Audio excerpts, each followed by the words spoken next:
How is that in a cake? That's a vegetable. Who thought of putting that in a cake? Patrice O'Neal, just in time for Mel Gibson, tape number 4. Sit down, brother man. Brother man. How you doing, Patrice? Did you oh, my God. Did you just came out go of nowhere. back to the 90s? Holy shit. Oh, God. But first, we're going to listen to Little Stone Temple Pilots. Where's TP? Oh, my God. Why did I dig your funky vibe, bro. I dig your funky vibe. Don't be a jive turkey. That wasn't pre-planned. That just came out of my stupid fucking brain. Patrice O'Neal. We're all talking to Patrice off air lately. I don't know why. How's the Canadian? Are you going back or not to Montreal? It's over? I'm here. Oh, you would have left already? Yeah, it's over. Hey, and a lot of people picking up on you not getting into Canada. A lot of blog sites. Here and there. It's becoming a thing. Yeah, they fair. I mean, they reporting what it is, but it's no one's really being an asshole about it. The other day when you told the whole story and some listeners and the rape word, some of the listeners, the rape word came up. People are like, what the fuck? Patrice raped someone? Like, well, let's slow the fuck down. So we had to replay the story on the show just so people understood exactly what you were talking about. Because you hear just rape, that's pretty fucking brutal, right? Yeah, we were going through the whole semantics thing of rape there on the phone. Oh, when we was talking here? Yeah. Because it's like, I was just calling everybody because, you guys, it's good to have an outlet. It's good to have that. So you go, you appreciate it. But not just the outlet, because you guys could be like, very interesting. Like, you could go, I won't ever see this rapist again. Like, if you're that kind of show, but it's like, you guys not only, you talk about, then you fuck with it. It's like a lot of the Twitter people. You go, they'll fuck with you, but it's how, they kind of follow the lead. It's like the word, we were talking about just the word, rape, is like a fucking powerful ass Whoever word. Invented it, it's just an unbelievable goddamn wow, word. that is a word and a half. You know what's rape? You know what's less powerful than rape? Date rape. See, and that came up too. Right. Oh, really? That date rape. That's a gray area. That's a gray area. Fuck you. What's the date story? Rape, No statutory nigga should rape. be in fucking jail for. There's on terms of rape, there's the lowest, which is a woman. Like I said, one thing to be fair to women. Yeah. The idea that there are men out there. The idea that men can jump out of a fucking closet and choke you and take your pussy is horrible. So you figure God has invented something equally to even out the situation, which is you didn't rape me, but I'm gonna say you did.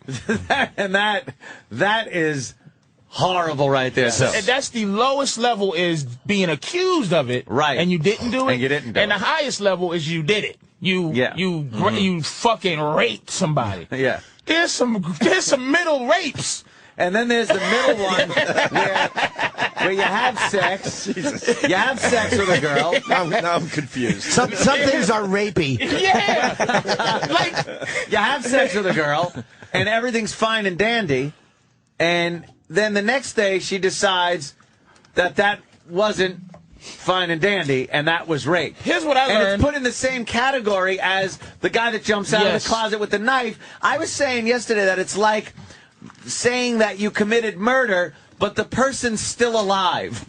It's like, wait a minute. You're a murderer, but the person is right there. It's like, yeah, but it's called murder. No. It's a very you learn these things. Like, look, a girl can say you raped her, and she can say that she gave you pussy. Like, she can go, look, I gave him some pussy, but I was so afraid not to give him pussy that if I didn't give him pussy, I think he might have took it. Right. And you go, excuse me? Yeah, what? So I gave it to him. Consensual rape. So it exists. So that's rape. Oh, because they're trying to save their lives, probably, right? Well, that's what? That would be a story. I don't give a fuck what a bitch. If she's giving up pussy, it ain't rape. She's giving it up thinking. Fuck that bitch. Fuck what you thinking. Wow. Fuck what the fuck you thinking. Maybe she's giving it up just if you're feeling loving, like you're like, this is fantastic, but she's like, he don't know he raping me right now. Fuck you. He don't know. He don't realize that I'm being raped. He don't realize that right now. Wow. I'm too scared to say no to this big black motherfucker. Like, and you believe it. Look, if I got caught with Lindsay Lohan in the room and the cops was looking at us, I'd be like, I probably raped her. What else can I do? I mean, you don't believe it. I don't believe it, but the bitch gave me pussy. What am I going to say? But it really would be the easiest thing for her to prove. Prove that he raped you. She would just like nod her head like. Look at him. And I'm looking at myself naked going, you know what? I would never let me fuck me. I would never let this. Why would I let me get on top of me? You know what? I had to rape her. Take me away, officer. I like when Jimmy said that before, though. It is a little rapey. It's like, where's rapey rape fall in this whole thing? But that's the whole thing. Is like we joke about that that's shit. That's the big one, right? It's like when you see that, Is that number one on the chart? What's that? Yeah, rapey rape is the number one? That's the one where the guy jumps out, doesn't know you, got the knife, the whole. Jesus. That is the ultimate. Like, there's no fucking... That's where it's an act of violence. Right. And an act of domination, whereas sometimes date rape is if you're fooling around and she goes, no, I don't, but your hand's up her skirt and your dick is... I'm not saying it's right, but I mean, there's a difference between I gotta blow a load and I want to fucking cave this bitch's head in. But even that is different than what Patrice was just talking about, was now you don't even know that you're committing rape. But see, this conversation, it sounds like it's victimizing men, which you just can't do. No. So, but I would tell you, when the first time I ever left the country, when I went to Amsterdam, it was this girl. She was so fine, I was nervous to be next to her. But for some reason, she was liking me or something. She probably was 18, 19 years old. I was 27 at the time, right? So we're fucking around. I'm trying to figure out how. I don't know how to get pussy like this. I'm just sitting around. We hanging around, playing around. I'm actually playing around, tickling and this and that and all that. Finally, nothing happened. Fell asleep. She left, right? She calls the next day and said, "Oh, you leaving?" With that voice. She's like, and I'm talking to her and I go, "You seemed like you was a little horny last night." She said, "I was." And I go, "Well, why didn't we mess around?" And she just was like, I knew you was young. I go, "What?" I go, "I'm older than you." She goes, "No. Sometimes you don't ask a woman for what she want. You should have took it, little boy." Oh, and I almost, shit on myself with horny. Like horny just absorbed me because I didn't even have that as an idea as the point. Because you got to understand, my situation was basically the girl was, she was a brazen hoe, the girl that got me in trouble. I mean, she was just a brazen girl that just did everything. So that was what it was. But this girl, the idea of I didn't understand that till later in life is fucking play rape. Girl liking to be slapped or fucking choked. All that shit but it exists. Yeah. But you can't talk about that shit. Because it's like, oh, what? There's some women who love to be fucking choked. There's some women, talking about the guy punching the girl in the face. There's some women, man, who feel you don't give a fuck about them if you don't, there's some, I'm telling you, to go to the Mel Gibson thing, my girl heard that, her pussy got wet thinking about getting me to that point already. No, she was thinking about fucking Mel Gibson. If that was Road Warrior Mel, but not this melted version of Mel. This haggard-looking man who I thought he was 70. This fucking Osaka, this bitch has melted the Road Warrior, man. Fucking Tina Turner couldn't beat him, but this bitch beat him. But what do you think she did? She did something to set him off. She systematically... It could have been something really dumb and stupid, but she did something to get him to this point. I believe... Point of rage. I believe that they have an understanding. I believe when you have an understanding, even with a prostitute, the understanding is I'm paying you for pussy. But it can go wrong if she goes, "You're a fucking, you're paying for pussy, loser." And you go, "You're selling pussy, you fucking cunt." If you both break the fourth wall and tell the truth. She broke the fucking using cunt wall, and then he broke, you are a using cunt. She's a using cunt, but she did something using cunty. Yeah. What do you think it is? He said it. He alluded to it. He paid for her ridiculous music career. Dumb music. She probably sings like Yoko Ono. Or some she does. Shit. We heard some of her. Yeah, we got it. He's heard paying some of her hundreds of thousands because he's just It's supporting her. It's loungy music. It's like James Bond type of music to start a James Bond movie. She's a good-looking, baby-carrying dick sucker. Who welched on her deal. Who are you, Mel Gibson? She welched on her deal. You think she was? She became. She started thinking she was more than more than what she really is. She was there to take a punch. If that motherfucker didn't get nominated for Apocalypto, she was there to get kicked right in her pussy. All of a sudden, ouchie, it hurts. It's like, bitch, you are here to get kicked in the pussy here. Yes. Suck my dick. She was a fucking kept pet. But I think... go ahead, Jimmy, No. go. Well, I want to get into tape 4, but go. I think Mel also, don't forget he was married for 28 years. I'm sure he'd probably... I would guess he had fucked. I mean, maybe he was a faithful guy, I don't know. But when you're married for that many years through the success of your career, I think Mel is a little out of practice with dealing with these chicks. But he probably read this chick like... Mel, had he been fucking a bunch of different broads all along and getting in and out of relationships, probably never would have had this happen. Yeah. This is the first one out of 28 years. She's a hot, younger piece of ass. Why would he have a kid with her? He's a dumb motherfucker. Exactly. Because he welched, too. He fucking liked her. Yeah. This is what happened. They ended up liking each other. Right. He tried to destroy what she is. A fucking... a fucking kept woman. Yeah. Which is, no one keeps a woman with kids. Like, a kept woman is not a woman with kids. You fall for a woman with kids. You know what I mean? You don't go in and go, I'm going to just take care of you. And because you have to gallivant all around the world with this bitch. This is in first class. This is my hot chick. She gets on the plane with sunglasses. And she has a Louis Vuitton bag and her dog, and she's a cunt, and he's sitting there all disheveled and old, and he's a fucking idiot. And it's like he fell for her. She fell for him. Trips to Florida. She welched and he welched, and then because he didn't need to have a kid with her. He has 8 or 9 kids. I think he played her out. Yeah. He usually comes in the face, but one day he felt connected. And said, what the hell? Got her pregnant and said, I love you. He fucking slipped up, and then she said, I love you too, Melvin. And then fucking they had this kid, and they probably holding it up with 2 fingers by the collar, like, ugh. And the baby's just turning around slowly in a circle in his hand, like, what is this? They're both looking at it, pushing it with their feet. Like, what is this thing we did? Oh, and now it's like, yuck. Now he's in hell. Now it's what is this thing we did? With that, how it's slowly turning. Yeah. Between the thumb like and a wind chime. Yeah. And it's just like, and she's blowing on it. And like, when you pick up a napkin with a substance on it, you're not sure if it's jelly or cum. Hey, with that, let's get into tape 4. We played this late in the show yesterday, but with Patrice here, we'll get another angle on this whole thing. Wow. I don't like the way he talks to her. Tape number 4, I think, is our favorite now, right?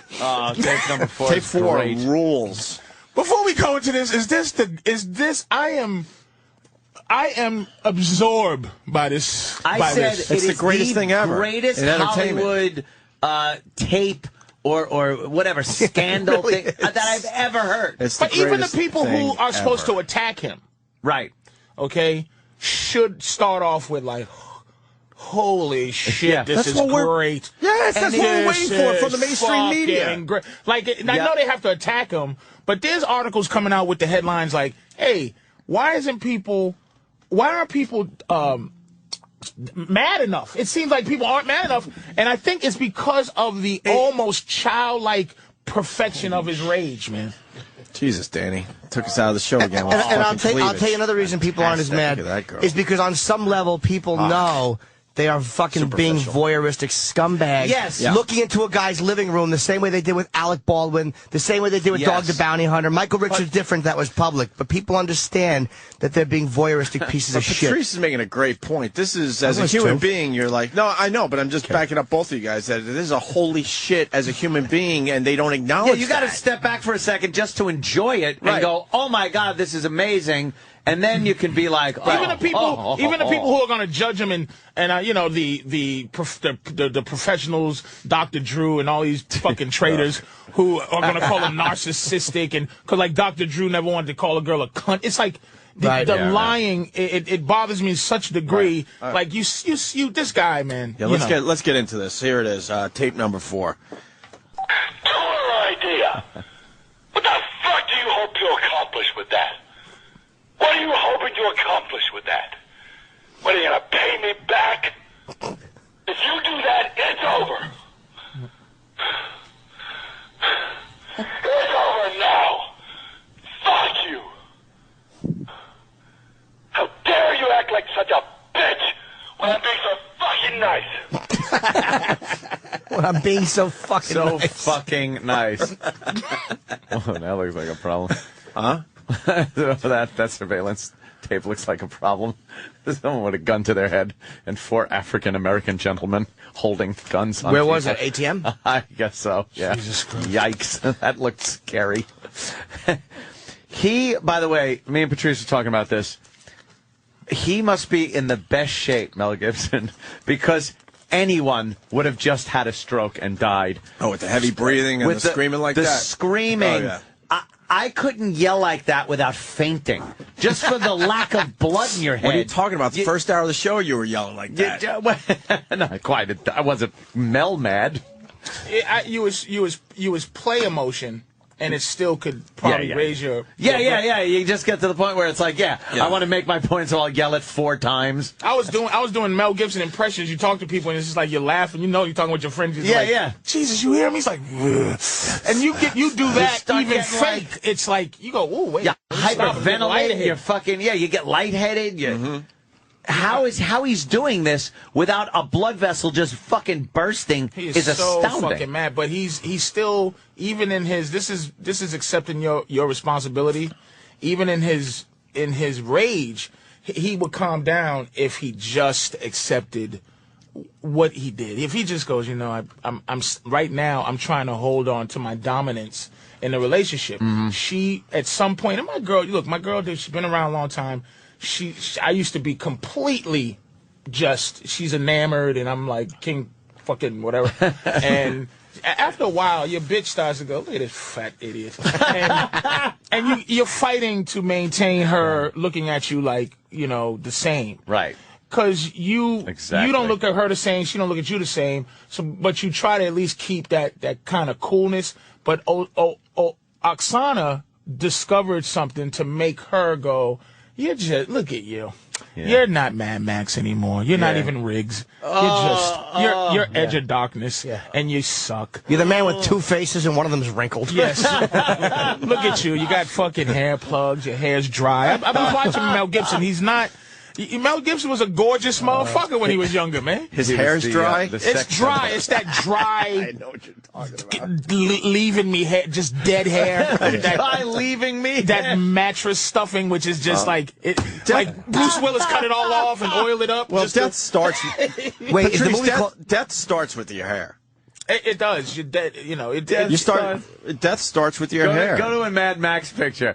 It's all moisturized. Look at that. Mel Gibson's shiny. Mel Gibson's beautiful, man. There's conditioner in there. Look at his hair in that. That's some moist hair right there. He could do a Pantene commercial. That's moist. He could do a fucking Pantene commercial. And that's just from being in Australia. Just Australian hair. Right. He probably put some fucking some koala shit on his head every morning, and it looked good. Eucalyptus oil. and now he's just... Oh, boy. And then you see that it's starting to dry out. Turn into the Unabomber, and he's just like, his eyes don't blink. He looks like Bobby Fischer right before he died. Just a crazy Jew hater. And he's now insane. But, you see, I was kicking, my girl says immediately, oh, shit.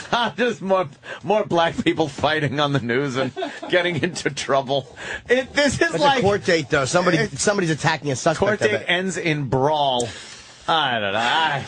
It's just on the I heard the whole thing, but it's a very interesting thing when you can be rational. When you can be a little rational, and on all levels, even with this thing, the Mel Gibson thing, race, what I realized is there's a few shepherds and a whole lot of sheep.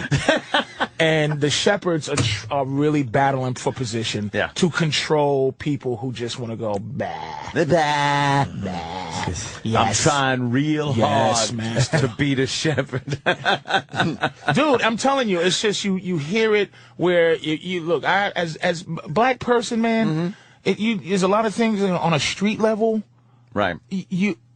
I think black people touch you negatively on just a ground level. You don't fear white people on a ground level. Even if you know a guy's a fucking skinhead, you almost go, he ain't gonna do shit right now. He's not gonna just shoot me. I don't think so. I don't think so, yeah. But you see a few black teenagers walking down the street, you get nervous, like, oh man, these motherfuckers are just gonna kill me. Absolutely. Or they're gonna rob me, and not only rob me, please understand that here's my watch.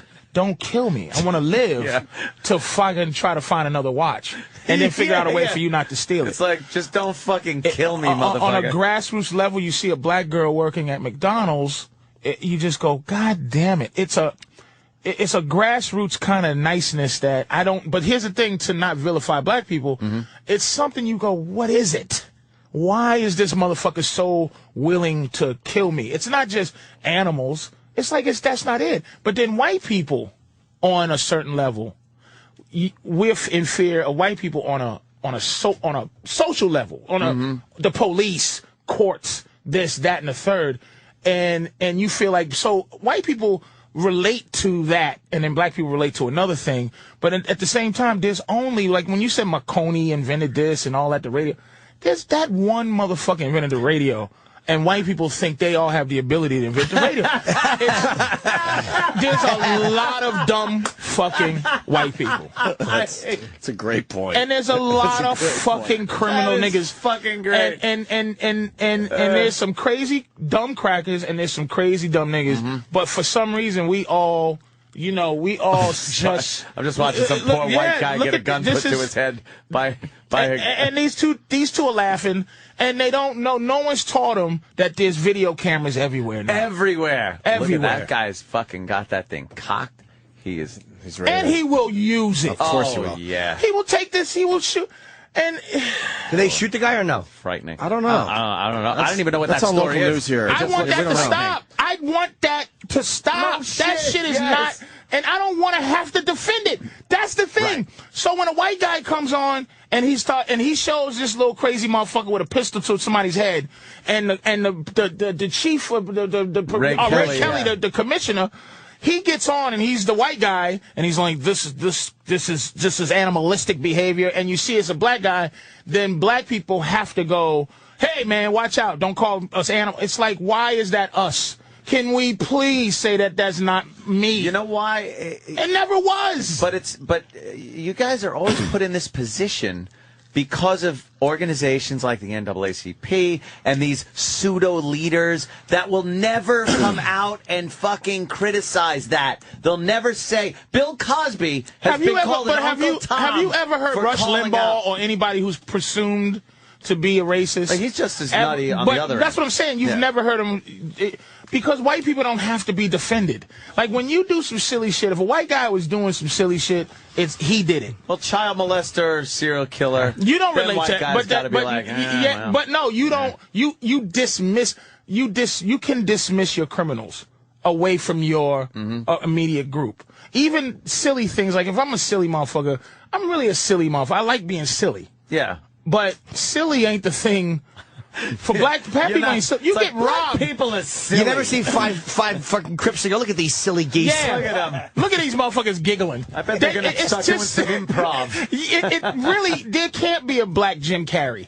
Because niggas will go, look at this dancing Uncle Tom, dancing foolery. Yeah. Look at this foolery. And then they'll show pictures that I don't have access to of fucking Step and Fetch It doing the tap like I want to do. I'm like, wow, that's a cool tap. And I don't have a history book, so I didn't know fucking Rochester had look at it, make us eat watermelon. Rochester. And it's like you go, oh man, I'm not doing. That's just where my heart is. But you have to be. I think it's something because it's the minority of black people, and the disproportionate amount of crime in that minority. Like, that's why it's looked at like, oh boy, they're at it again. Because it's a small group. It's a big group in a small group. Well, let me ask you a question. Mm-hmm. After slavery, right? Because slavery is the most important thing in here. I think it's just something that none of us understand what slavery did. There's a few intellectuals that do understand, but let's be honest here. Yeah. After slavery was over, because you have some history to you, what the fuck did we do? Like, why after slavery, white people didn't just go, hey, man, let's be honest. You got fucked over pretty bad. Listen, you have the choice to go to Liberia. We created this African thing. And they go, well, there's no fans and there's no ice. I do enjoy this. I do enjoy the fact that you made diamonds to be something precious. This is great. I didn't know. To me, whatever diamonds. And diamonds, by the way, is useless. Like you was talking about resources. Yeah. Diamonds are only to show. I mean, the only people that use diamonds for the way we think they are villains from science movies will go, we have to steal the Tanzanian diamond and put it in the laser so we can destroy New Mexico. But in reality, it's just a shiny thing. Right. And a raw diamond is nothing. Right. I don't even know why they have said fuck, I think because in Europe there was nothing but death, disease, and everything. So, and cold and everything. Like, I believe in evolution. I was listening to Cooper. He don't believe in that. Yeah. I believe in evolution. That explains Chinese people's eyes, black people's skin, white people's skin, and attitudes. White people had to be a little more ruthless and inventive. You could be lazy and relax in Africa with your dick hanging out, with hay on your dick, as you say. Yeah. Because I just look around and I go, I'm hungry. Oh shit, there goes something. I mean, in Europe, it was there goes something. you were in the bubonic plague had to make you a very hard person. Yeah. I mean, intrinsically, that had to go from to person when they're just dumping watching boxes your family rotting away of dead from fleas. Yeah. So you go, okay, I'm going to build these ships because we have to find places, and then everything. Wow, if I shine this up, or this is the hardest substance I've ever seen. Like all kind of shit like that. But so when black people came here, and it's like go back to Africa. Really, to me, I am, and look, I'll listen to people that try to change my mind. I am removed from Africa. I think that I think black people in this country are brand new creatures who have to figure out what we are and then go on. Because I don't think that the part of Africa, I think we got the worst parts of Africans. We kill each other. Africans are the worst black-on-black crime motherfuckers I've ever seen. Some crazy genocide some going on genocidal, I'm going to chop up baby. Look at black people don't chop up their babies and shit. Crips do not chop up Blood's babies. But the baby's left alive crying. Like the cops is in there as they hold the black. The baby live. It's like that's it. You got some Hutus and some Tutsis though. That tribal shit. All of that shit is Africans, man. I don't look at them motherfuckers that's selling them Coach bags and go, this is my brother from back in, because they're closer to Africa than me. I'm like, fuck you, motherfucker. I like English. I listen to African talk. I like English, but we gotta go. I love the fucking calm, cool analysis. The thing is, I'm just saying how I feel. We spend a lot of time because I think black people are so hurt by how we're treated. It's just, you get this motherfucker that puts a pistol to the kid's head but that's not a representation of. I'm telling you, man, we are. The thing I think about is black people aren't insurgents, man. We really should be we should have white people under siege. We should be sneaking from behind. It should be improvised explosives. We should be flying shit into buildings. Apparently you've never seen Seal and Heidi Klum together. That's the only revenge we can get. Is that fucking African smashing Heidi Klum. I'm just saying, we're hurt. But we're hurt. You know what it is? There's no unification. Oh my There's no way. There's too many factions, and you can't get a group together. But for somebody who quotes so much history, Anthony. Yeah. You don't quote you don't look at the human level of it. You don't look at the level that of slavery was designed to make us. There's a thing called the Willie Lynch Papers. That's completely. Everybody in the world should read it. It's some people say it's a lie. I believe it to be true. But the Willie Lynch Papers is from this guy who had a meeting over in Jamaica or anyway, it was on an island with other slave owners to give them the blueprint of how to control a people that outnumber you and you control their existence. And it's a blueprint on how to mentally, because you can't just out and out control 30 million people from doing shit. So white people thinking how they think, like, shit, if that was me, I would be, it'd be fucking poisoning every white person be dead. So how do we do this? And it's so long I can't go into it, but you have to look at it. It's the design of how to control black people. We're mentally controlled. And the control level was not white people controlling us. It was us controlling ourselves through black women becoming the most dominant by killing the strongest black man and in front of black women and the black children and say, wow, the leader of our family is being tarred, feathered, and destroyed right in front of me.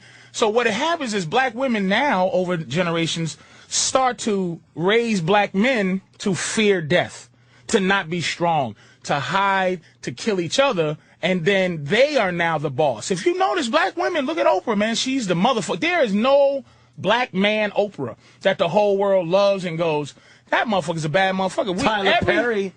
But come on, man. He's you know how. Come on. Come on. And he has to dress up like an old black woman. Yes. To get his shit out. To even fucking. I'm just saying, dude, this is deep.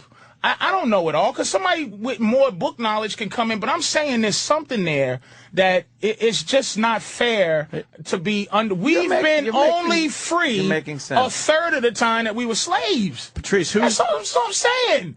Who's the number one male Oprah? Tyler Perry. You think it's Tyler Perry is the number one black male in America? The one that, that white people embrace. Like they do Oprah? They embrace. Wouldn't you go more Bill Cosby as the number one? Nah, man. Back in the day, Bill Cosby It can't be Tyler Perry number one. White people don't love Tyler Perry. We don't know much about him. Number one black woman. Who's the number one black man in America? And to white people? It can't be Tyler Perry. How you say to white people? To white people. To white people or, to black people? To white people. Black people go, oh, I love this guy? It used to be Obama. Till a month. That was a big drop off. Denzel, do we like Denzel? He's had a rough year. Yeah, but he's not influential. He's just a great artist. No, Patrice makes a great point where we accept Oprah as this big, powerful black woman. So who's the big, powerful black man? You can't. And you would say Oprah. You would say Obama. Look who the black women power makers, right? If you go Oprah, you go Monique is powerful to a number two. Monique is up there. Wanda's up there. Fucking Wendy Williams is up there. Where they could be whatever the design they want to be, but it has to be Whoopi. Has to have some honey child in it. It can't be has to have some honey normal, like, hello everyone, Condi Rice type. I'm a black woman. Yeah, Condi Rice. It has to in an entertainment world. It has to be like that. Condi has to be this asexual kind of Hillary Clinton thing, but that's a woman thing. Yeah. So because Hillary has to be, you can't have no sexy ass bitch. No. Like Sarah Palin's cute, but she's still a very rigid. She can't be hi America. Politician woman suits on. Will Smith, by the way, is coming in. Will Smith as an actor over Tyler Perry. Yes, but he's not culturally. I don't think so, brother. He's not culturally loved by white people. Oh, by white people, Will Smith by far. Will Smith probably by far. But no one listens to his opinion. Oprah has influence over culture. Will Smith is just entertaining. As a black, they don't because it is the fear. Look, man, like going through my thing on probation, you realize when I came in I was on probation for a year afterwards, under the supervision of the state or whatever. And I realized something. I came in very mad, very, very, you see how Mike Tyson is now becoming beloved because he's having these epiphanies about the mistakes he made. Yeah. And white people are like, good nigger. Good contrite nigger. You see how you see yourself. Good boy, Michael. That documentary helped him. Yeah, because I see myself in this fucking way. But I learned from the probation officer as I'm coming in angry, feeling victimized, like this is wrong, man. Why was this done to me? He didn't give a fuck. His whole point, one day when I came in one morning, I don't know why I was feeling good. I said, I have to deal with it. So I come in, hey, good morning, man. How you feeling? And he was like, He opened his drawer and started showing me resources. Hey, listen, if you go down here, you can get a quick job. It was like, good boy, nigger. It's getting black men. Because people think sassy black bitches are funny. The madder a black bitch get, the funnier it is. Mother, you go. Let me tell you something, Chief. Give me a break. Hey, Chief, you a dummy. Uh-oh. Oh, shit. Hey, Helen, whatever, black, Bertruce or whatever. Oh, shit. And there's no sassy black men. There's no black men that's like, fuck that. And any black men like that has to be the new Black Panther leader. And no one accepts him for what he is. I can't believe listening to Farrakhan, white people don't listen to him. I never heard a motherfucker better speaker and more intelligent than Farrakhan, but you can't listen to him because you feel Farrakhan. Like here's what it is with Farrakhan. He is a brilliant guy, and he's a great community, and he can literally give you the theory of white people's creation, and it's not good. But he smiles, and you're like, wow, the guy is very charismatic. Some of the stuff he says, though, you listen to it and just go, it's science fiction. But what? Let me ask. That shouldn't marginalize, dude. That he talks about. He lays things out, dude. He lays out things about the government and lays out things about people and human nature. From a black perspective? No. From a human perspective, I'm telling you. Look it's a rhythm thing. It's a rhythm thing because Joel Osteen says he's a really charismatic kid. He says some interesting shit. But Joel Osteen has that rhythm that black people go, look, this motherfucker is getting ready to tell me to drink poison. This is a cult. Hey, everybody open your books, the page. And he's like, this creepy Jim Jones motherfucker. But he has a lot of really smart things he says. Same thing with Farrakhan, but Farrakhan, he doesn't even have the rhythm that white people hate. He doesn't have it.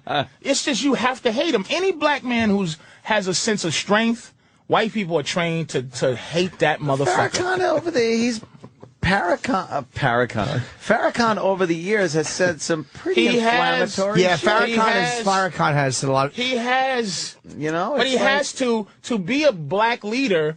But that's you can't be a black leader and black people not relate to you. But white people can listen. But white people can listen and understand what he's talking about, but then when he starts going off about the Jews and fucking the white man and then the big giant space saucer, but just going, come on. But that's the shit that makes it easy because, he said something one time that hit me and it's like, look, he goes, white people are afraid of us because they are afraid of their own nature, which is what they would do to us. If they were in this position and was freed, they would not take it lightly.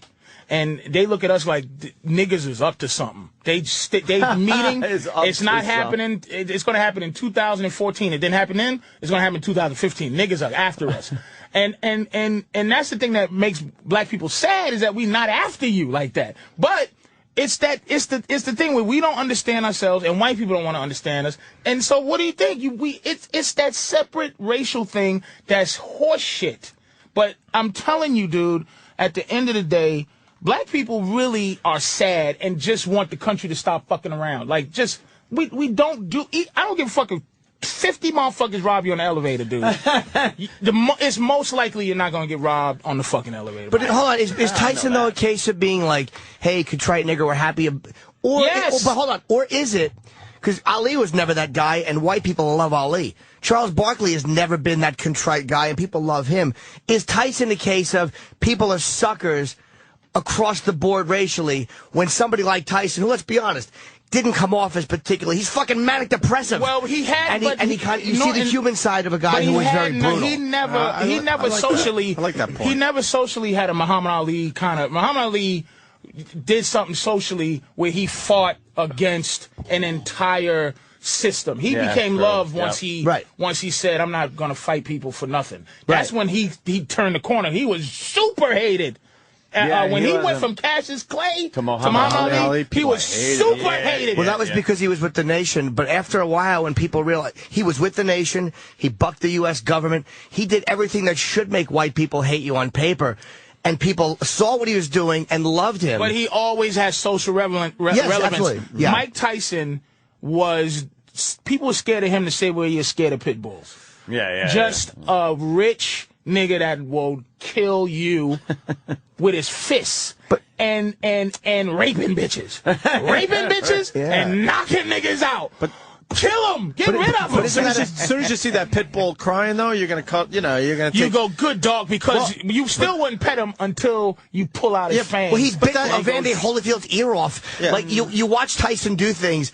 He was as a sports figure. Guy. I love Tyson. But see, we got to get into the movie talk. That movie, none of us realized that was in Tyson to open up like that. And that's what made... And black people didn't look at that. Black people knew that. The only thing we knew about Tyson is, like you're saying, he bit Evander. White people knew. Fucking, no one knew that. Black people knew. You knew that Tyson had a heart? You knew his humanity. You did as a black person. It wasn't a surprise. I'm trying to tell you. Where did you learn that? Living where black people are mentally. White people don't have to live with where we are. Where do you get your info as a black guy that Tyson has a heart? There was no info. It's the things that he did. It's the pain of what he is, and you look at it. You saw it in the Robin Givens interview. Robin Givens interview. Where he's just sitting there and she's beating him up. You saw that this guy was in pain. You see it. You felt it. You fucking felt it. I saw it too, and I'm saying... Black people, that's the thing with, a lot of black people, and this is growing up, why I wish I had a better vocabulary, because growing up, if you spoke a certain way, you were white. If you had access to too many vocabulary words, if you say the word, I love the word egregious, I say it a lot. If you fucking say it, nigga, fuck you. They used to make fun of Tyson because he used to use those big words out of context or whatever. But he used them wrong. But it's a thing in us where, intelligence is looked down upon, happiness is looked down. It's a rough thing that white people can just dismiss as anthropology. But these crazy niggas. You're saying that Whitey needed a movie to realize that Tyson... To realize Tyson was a person. And now white people are going, good boy, Tyson. Now we're going to open up all the things for you. Now that you can't box anymore and you're 44. We're going to open up wonderful movies like The Hangover. Come here. Come here, Tyson. He didn't need to be in that movie. Good boy. That movie would have... But it's good to see Tyson being silly. Right. See, that's the side we like. Nigga, come here. I think... Good nigga. That's what y'all do. I don't think so. I don't know if I Not agree. with Tyson. All right, dude, I it's love a good Mike point, Tyson. but I love Mike Tyson. I love Tyson. And you always knew there was a humanity to him. But when a guy is only showing you that, and again, that could be any athlete or any guy who's in a brutal sport, it's like that's going to be people's perception of you as a public. It was like in the ring, he didn't just knock people out and be a tough guy. He bit. No other fighter has ever bitten a piece of another fighter off. Tyson in interviews would say things like, I like fornicate. Like, he would just say all these... you till you love me. I'm going to eat your children. This was manic depressive shit. He was saying things that are antisocial for any athlete to say to the media under any circumstances.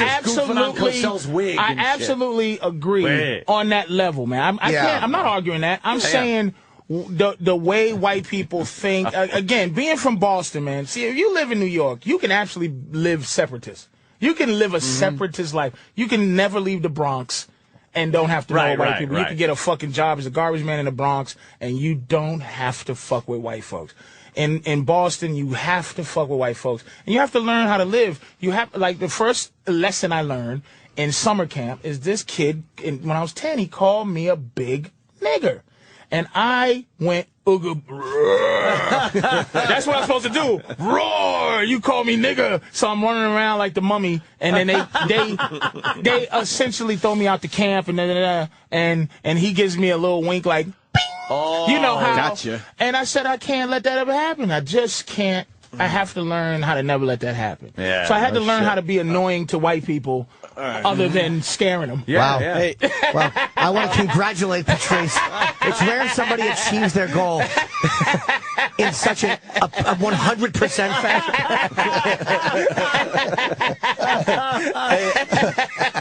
By the way, what camp did you go to? Because I kind of remember that experience. It's just, look, white people believe them to be smarter than us and this and that. Just because a white guy, I watch white guys carry themselves in the smart white guy manner, and I go, this guy is a fucking idiot.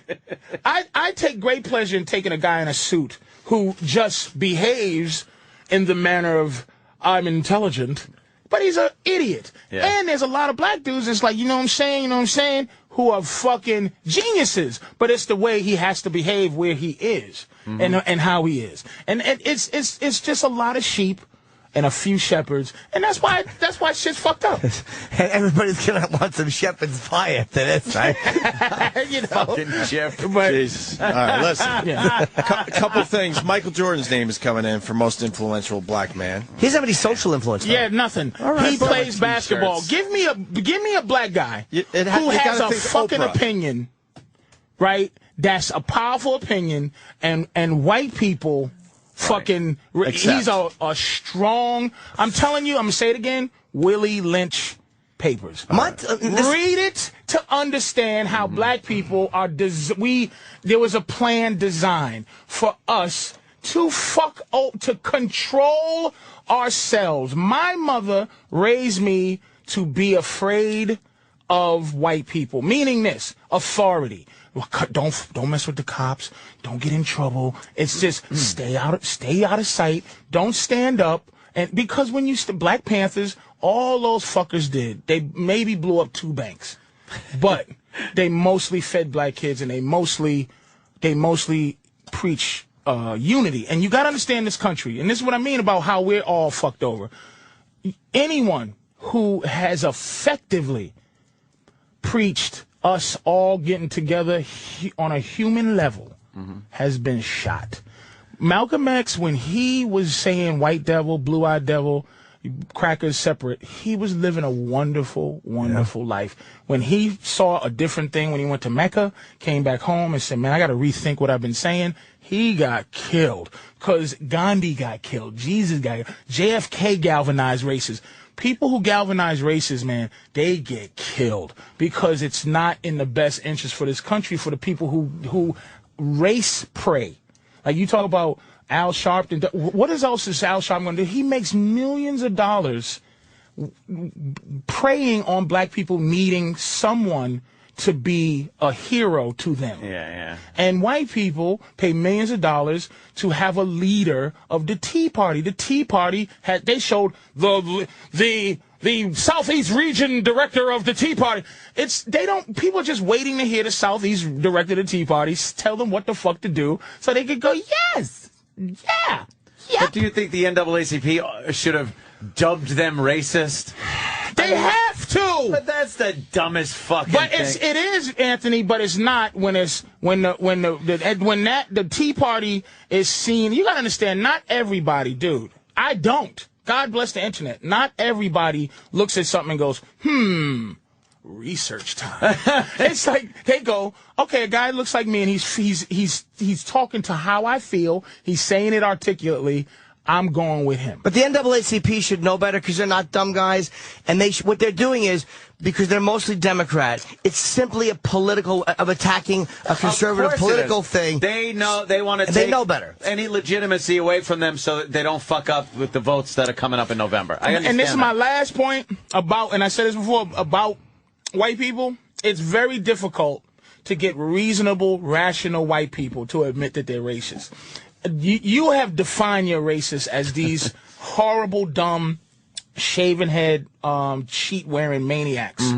But you're trying to convince me that there are no racists in the Tea Party. Like there's no race, there's no one with a racial agenda in the Tea Party. But they'll never a rational white person. I've never heard a rational white person go, "Yep, I work every day, I work hard." I just hate niggas. They're never admitted. You can't find it. You can't find intelligent racists. What are you doing between 6 and 10:30 every morning? But no. You know what I mean? But this is very rare. Even though it's entertainment, this is very rare. You get to have these. I'm telling you, no, it's true. To have these conversations because and that's why people galvanize towards you when you talk because they're at work now. They cannot even think it. They can't even think it. So they need this from you because white people have to hide from it. Black people can be relatively intelligent to super intelligent and speak about race. So the NAACP, when they say something's racial, it's not always not. But the white people are fucking trained that when the NAACP, the National Association for the Advancement of Colored People, okay, back then, it's to say this is racial, and sometimes we need your help to go. That was some racial shit. It was. They weren't even saying racial. They used the word racist, that it's a racist organization. Now, the Tea Party, obviously, there are going to be people in there going, I got to get them out. I understand that. It's going to happen in any group. But look at the Black Panthers. They are an absolute paramilitary intimidation group. Can you please? This is another thing. This is where I try to talk from my gut and hit my mouth so it's not sitting there. Anthony, isn't it fair for niggas to have groups? Yes. That's all niggas. Do you think I'm trying to say that they aren't entitled to do that? How can you say with the Ku Klux Klan existing in America that there can't be a Black Panthers? Good, but don't try to make it different. Don't have the news go, well, thank God they're there to protect the black people, and then go, oh, the KKK. Oh, but the Black Panthers, and this sounds apologist, but the Black Panthers are there in fucking retaliation or reference or anything. Nothing black people do is not in reference to reaction. We had to create these things for reaction. If niggas got jobs when you didn't have to give niggas jobs, there wouldn't have to be affirmative action if a nigga could get a job. Just fucking say that. Why the fuck? We gotta sound like we crazy when we talk race because white people will not go, boy, are we fucked up. If you could and say, man, we're gonna try better something, but it's always, no, look at you. You sold slaves. When I had to research that shit, like about us selling, I go, holy shit. Because when white people said that, I would just suck my teeth. But the fact being, roots was incorrect. White people could not have gone in the jungle and hunted niggas like squirrels. They had to have them there ready.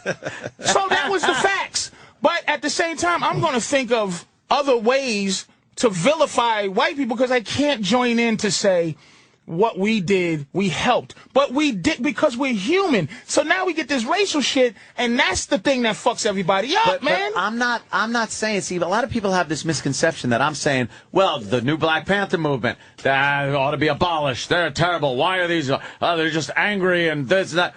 Fine. Fucking put your black suits on, your berets, go out. But fucking and the guy doesn't have a black suit or a fucking beret. What? This guy has a fucking. Look at this fucking guy. He's white. He's Puerto Rican, the leader. This nigga. Ben jealous? Fat Joe is leading the NAACP. Fat Joe. Fat Joe on a diet. He really is awful. This is our leader. Our leader. Listen, looks like if Bob he's Kelly. Accepting black, He doesn't like Bob Kelly. He looks like Bob Kelly. Robert Kelly with hair. You know the black people. You know what, got a chance to. You know what, dude? You take your bean and pie, you throw your bag, faces. boom. Look at the white faces who just ain't fucking. It's like, look, but you see him? He's a culmination of what we go through. A guy that looks like that, who's embracing black people. That's Bob Kelly, though, with hair. Because he has to be black. Yeah. Because some slave master tiptoed and raped the shit out of his great-great-grandmother. Raped the shit out of her. Was it rapey rape break? It was fucking nigga. It wasn't even the term rape. Rape probably was a good term back then. Like fucking Jeremiah, I just raped the shit out this nigga. Delicious. Give me a sandwich. And we look it. I don't have African black. Somebody got raped in my fucking something happened. Yeah. As a white person, to be fair, when you hear that as a history, you go, ooh, especially if you accept whiteness. But that's what I'm saying. Your family probably got here. Fucking purity? No, but I'm saying I know your I'm not family, Aryan. you're Sicilian? Yeah. Your family just got here yesterday. But you embrace historical arrogance. It's a fucking country thing. You're an Italian and you embrace this douchebag fucking this guy. You embrace his fucking ideas because your skin is white. You can't. It's a shitty thing that the country does to us. That's all I'm saying. It's a human thing. We got to discuss it. Sorry, Opie. A lot of these things, though, are very just wrap up a little bit. That's all. They're very divisive, a lot of these things. They're made to keep us apart and divided. And I do think that groups like the new Black Panthers, and I won't even go as far as the KKK, but some of the more right-leaning militia groups, those things, are very similar. They want the same things. Yes. Stay out of my fucking yard. I'll stay out of your fucking yard. Which is why we can't be together for this, at this particular time. Right. But I heard the guy, one thing when I was listening to the guy Cooper call, one thing I always try to say is, look, when you're going to argue, you got to have one road. It's either going to be human and how you feel and you try to work it out, or historical with empirical facts and evidence. figures. You can't mix the two and have sort of some evidence and then sort of how you fucking feel. Right. You got to go one way. That's it. All right. We're going to take a break. Most influential black guy, got one for you. The black guy that does the Old Spice commercials.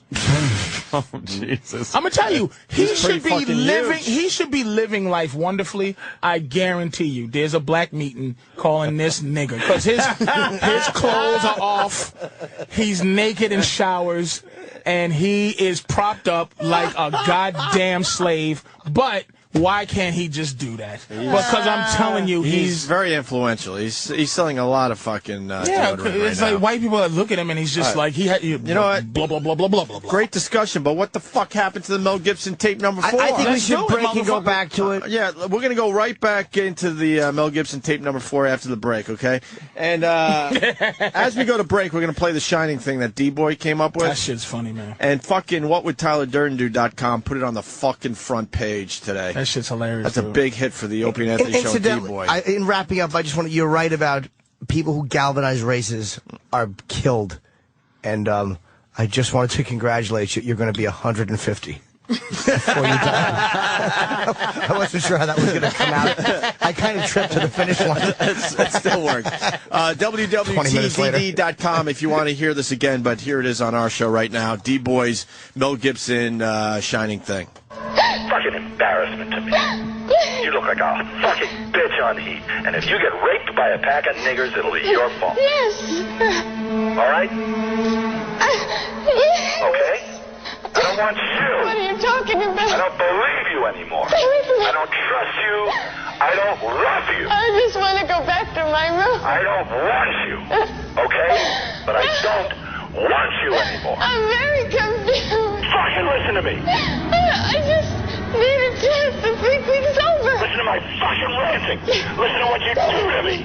You make my life so fucking difficult. Don't hurt me. Don't hurt me. You don't care. You don't care. I'm threatening I'll put you in a fucking rose garden, you cunt. You understand that?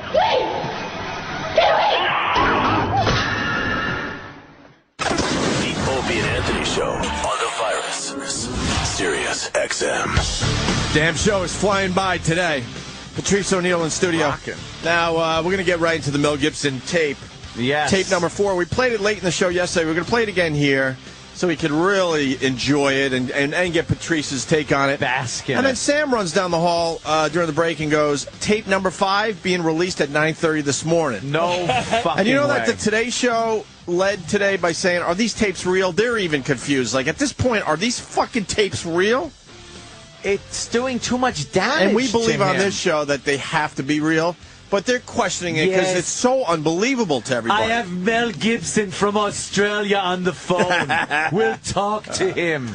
And also, the remix is coming in like crazy from one person. D-Boy is becoming a international star at this point. D-Boy's amazing. His shining remix is on whatwould.TylerDurdenDo.com. We just played it for you. But now we got Tiger Woods calling Mel Gibson. Wow. We got Dog the Bounty Hunter calling Mel Gibson. Uh-oh. So we got a lot of shit to do. So we should jump right into tape number 4 here so we can play the remixes after that, okay? Let's hear Mel Gibson. This is tape number 4. And tape number 5 coming out in about an hour, and we'll certainly play it as soon as we get it. But first, tape number 4 once again. Total idea.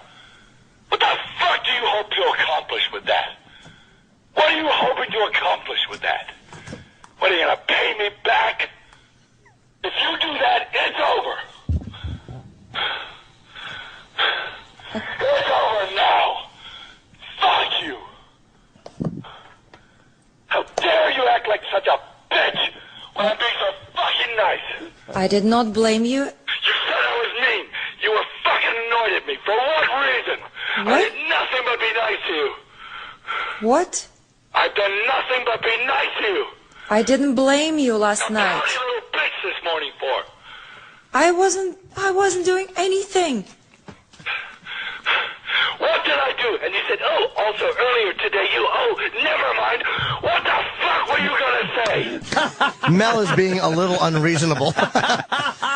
We've been saying it all along. We're amazed that Mel Gibson has to put up with this shit. He's Mel. He's Mel fucking Gibson. But it's the old Mel Gibson now. Oh yeah, with the dry hair. It's not the. I forgot. Not Yes. Road Warrior. Not the moist Mad Max. hair. Mad Max. His hair's a little dry. I wasn't going to say about any earlier today. It's just, I was going to say about last night. That's all. Why? Because I let you sleep? That's my fucking mistake. I should have woke you up and said, fucking blow me, bitch. I should have fucking woken you up and said, blow me. You would have liked that better, yeah? You need the goddamn sleep. We were supposed to go to jacuzzi, and you said you have to wait for something. So why did you have to wait?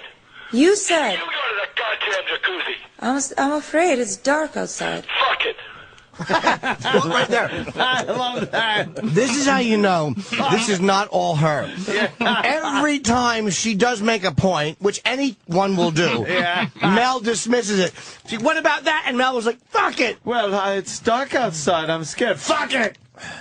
Get out there. Blow me. All Mel is doing is throwing roundhouse punches, and every time she effectively blocks one, instead of going, oh, okay, you blocked one, he just backs up and goes, all right, and then uppercuts. Yeah, he just keeps coming He's just looking for ins. But she's attacking him with what annoys him. Is her lack of lack of humanity. No, he's man. so mad. Well, she has her agenda. You said take we this would whole go fucking to thing. jacuzzi. We go to jacuzzi. Yeah, she sounds like Michio Kaku when but she if that argues. wasn't how, if that wasn't how she argued, then he would go, "What the bitch? What is this? Are you taping me? Yeah, that's true. Like that's what she does. Yeah. She was being her. What man? Dismissive. Jacuzzi. It's all nice when they were in the sweetheart phase, you know. Mel, that's wonderful that you do for me. I love you. I love you too. It's wonderful. Fabulous. And then it's just like, oh, Mel, I was go to jacuzzi. God, fuck! Why would that be a problem? I don't know. He's mad, though. He's mad about the He's jacuzzi. fucking mad. She started getting rights. Yes. Somewhere in that relationship, she slowly got her rights, Oh, and damn. he lost it, but he didn't catch that she was getting her rights when just one day she woke up and she had rights. Oh my God, she's got rights. Yeah. I just waited for you. I waited and waited till I fell asleep, and then. Waited like 2.5 fucking minutes. You're fucking snoring. Don't you dare wait. You're blaming me right now. Now I'm blaming you. You went to sleep. I don't blame you. I deserve to be blown first before the fucking jacuzzi. The greatest thing ever said by a man, I right deserve there. to be blown first before I the challenge jacuzzi. you. That is the greatest thing ever said by a man. When you think of the problems in the world, like there literally are kids who have flies crawling on their mouths, and then like if aliens came here and they just looked at all human problems, and they went from someone with a fly on their mouth and then just fucking panned over to Mel. I deserve to be blown before the jacuzzi. Before the jacuzzi. Is this greater than one step for? Oh my God! One small step for man, one giant leap for mankind. Of course, right. That line is right up there. Right up there? Yeah. Ich bin ein How can this be Berliner. fake? If this is a fake thing, it has to be put up for some kind of Oscar. Because no one says that. No one says that in improv. This has to be put in a time capsule. He would be for other sitting, generations. If this was fake, he would be sequestered somewhere right now, going, I can't believe they're still fucking believing this when I said, blow me before the jacuzzi. Like that line, if I had said that as a joke and people believed it, I'd be amazed. Mm-hmm. Amazed that people would believe that a human would say something that silly. Didn't he say, too, you could hear she talks over because she is very rude, interrupting this amazing tirade. Yes. Oh, boy, Jimmy. Doesn't he say, like, that one part, can we hear that again? Oh, I think we she went goes, backwards. Didn't she go, like, you blew me? He goes, you blew me, you fell asleep without blowing me. He says it again before he says you deserve. Yeah. The first time he says it. Let me go way back then. It's like a second before it. Oh, it is? All right. Let's pick it up here. For what is she... The part... That's the thing. She said you... The thing where she goes... Oh, my God. Fuck it. Play it. Because there's something she says, and I still don't get... Because I don't get it. Part of it is this. I think she fell asleep before they fucked around. Yes, that's what Mel is one of these guys who he's really feeling like he feels sexually rejected. And it's like, I used to do that in relationships where if I didn't get what I wanted sexually, I would brood. And I would brood. And then the next day, everything, she'd go, how you doing? Fine. And I would wait for her to know that she didn't do what I wanted her to do sexually. I was really hurt and selfish, but I was angry. And it was like she would do something else, like, not get me the right kind of sandwich. I'd be like, what the fuck? That's not what I asked for. Right. All coming from this night before. And that's where that rage about... What was the 2-minute thing? You were asleep 2 minutes. Yeah. Okay, or whatever. He apparently had to do something. So he left the room. He was excited to go into the bedroom and get a little action. He said but she 2.5 was asleep in 2 minutes. In 2 minutes, he came back. She goes, well, you left for a while. And he goes, a while? It was 2.5 minutes. He comes back, and she's snoring. He said something like snoring. Yes, we are slowly uncovering this thing. Yes. Again, I think she changed the contract. She fucking in that she starting to treat him like an old man with dry hair. Keep going with the dry hair thing. And that's her job was not to treat him like that. Yeah. Her job was to fucking make him feel like, and there's one of the tapes where he goes, I want a woman to make me feel like a man. Man. And he has no soulmate, but because he's a fucking billionaire sociopath who now Dick doesn't get raging hard. He doesn't get road warrior hard no more.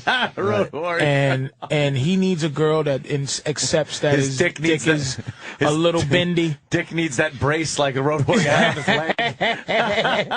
leg. He needs love. He needs somebody that loves his dry hair. But he's also here's where he fucked up and changed the contract.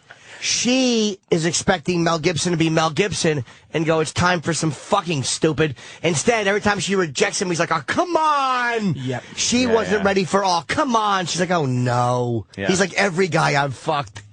He's like, she owns him. He should own her, but he doesn't. She owns him sexually, and he resents it. Women want you to talk. Women want you to talk the relationship from suicide. They're willing to take, but they want. I'm telling you, man, my girl finds this to be. She wants to get me to that point because it seems like it means something, but it's like they do that. They fucking do that anytime. Like my girl. Now she talks, right? She talks a lot. And she repeats things 50 times because she's like, I'm talking. And there's nothing anybody can do about it. And I gotta go, bitch, listen, man, you gotta shut up. And then she goes, see? And I go, look, the only thing I could do is leave. Because I'm not going to try to convince you. I'm telling you, you're trying to be abusive. You're trying to move into a position that ain't going to allow our relationship to exist. You being better than me. Mm-hmm. You can't live like that. Women can't live with a guy that's not better than them. So when she tries to start talking and here's what happened, and then I go, and she goes, oh, let me finish. I go, okay, so I see where you're going, cunt. You're spreading your wings, huh? You think you're fucking, Prince of Zamunda, ho? Like, you think now you explore with me? Explore by yourself, you fucking creep, and explore this new world without me. You're not going to explore on me. That's what she did to Mel. She explored, and he flinched.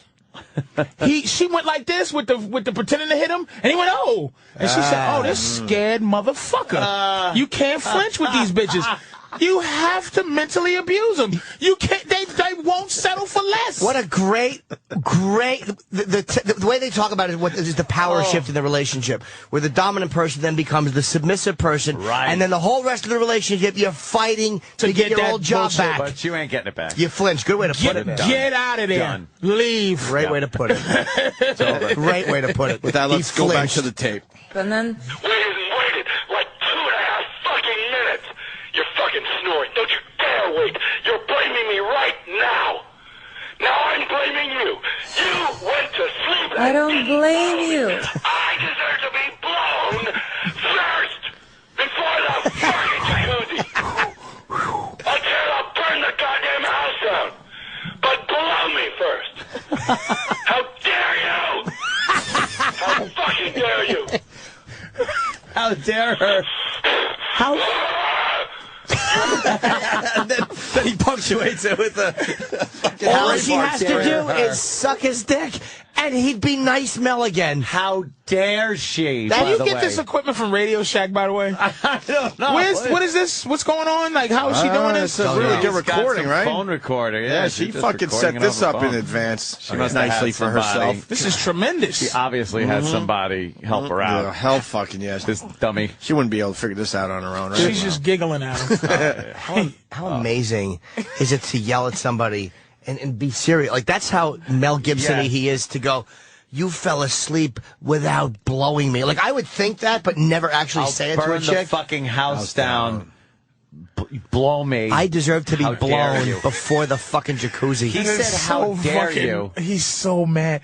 He's so how dare you? Like he insulted his mother. Like how dare you not blow me? That's when God invented emotions. It's like he's as close to godly mad as you. Have you ever been that fucking? Yes.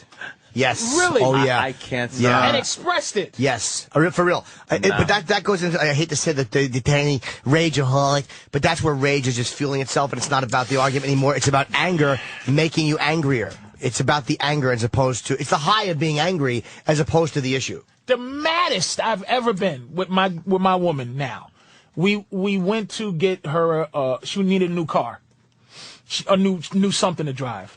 It was the choice of, the money was a brand new car, these cheaper cars, brand new, or an old truck. She wanted badly a truck, but she kept saying to me, what should I do? I said, I think you should use this money to get a brand new car. But I want a truck. But what do you think? What? And she did that 75 times until my head got so filled up with blood of mad at what she was doing. And I said, what the fuck is wrong with you? And we talked about it yesterday because this Mel Gibson shit opens up that shit. Yeah. She thinks in her head that she wasn't doing some manipulative little pussy ass shit to get her way. So she doesn't understand my fury because women get to have an excuse for everything. They don't have to have their own shit. They're not taught to go, you know what? I fucked up. I did that. I never heard a girl go, I fucked up. I really, that was some stupid. Some probably do, but they have an excuse. This girl did something to Mel, man. I'm telling you, for him to lose it like that, it's because she's just a game player. Dude, I've been so angry before. I've actually had to say to women, and I've never hit a woman in my life, but there's been times where I visualize what their teeth would look like falling out. Wow. And I have for real had to say, and this is at a woman who's screaming at me. Like, you know what I mean? It doesn't really, I've had it a couple times in my life where I've actually had to scream, you have to stop talking. Like, almost like breaking the code of the argument and going, you really have to stop talking. And I'm not threatening. I never say I'm going to hit you, but they understand, this is going to an awful place. And I'm not saying I'm threatening them, but I think they understand. It's like my anger is fueling my anger. How can you hate mental abuse if you're a woman when my next recourse is to put my fist through your fucking head? Oh, God. Like, why are you doing this? Like, that's my next thing. Like, so how can you not? Let me tell you something. I bet you OJ's listening to this going, come on, Mel, do it, nigga. Do it. You know you want to do it. That's how OJ was feeling right before heads was flying. Yeah, justify what I did. Unrecorded phone calls of OJ that sounded probably like very this. similar. You fucked the waiter. You fucking. He's in my fucking car, bitch. He's juicing me correctly. Yes. I'll cut your fucking head off. Absolutely. Sounded like Macho Man. It's like if a bitch can get you to sound like Macho Man, boy, it's fucking. Ooh yeah, cunt. Do you hear how he's hanging on to his dominance, though? He keeps going, it's over. It's like by saying that, he's trying to have her go, no, I don't want it to be over. It's like you've already lost your number one position, your number two. And if it's over, just fucking hang up. It's done. Yeah. Great movie quote is War Games. It's like when you do that, it can't be because look, if I say to my girl, sweet, I think we gotta wrap this up. It can't be some trick to get her to go, no. It has to be a rational. Like, in War Games, it was like, the only winning move is not to play. And it's like, I'm not trying to play with your emotions. I know I can be, a lot of times guys are just possessive, man, and they possess women. We have to be rational. And he is in a bad spot because she used to fear him. She used to fear his rage, his money, now he's scrambling, and you can't do that. You cannot do that. But you have to make them understand. You have to make them understand that the best thing is that they stay mentally where they was when they liked you. Or it's going to end up this. Yeah, but that ain't going to happen. Yeah, that's all right. so rare. The true lesson to learn from War Games is just unplug the goddamn thing.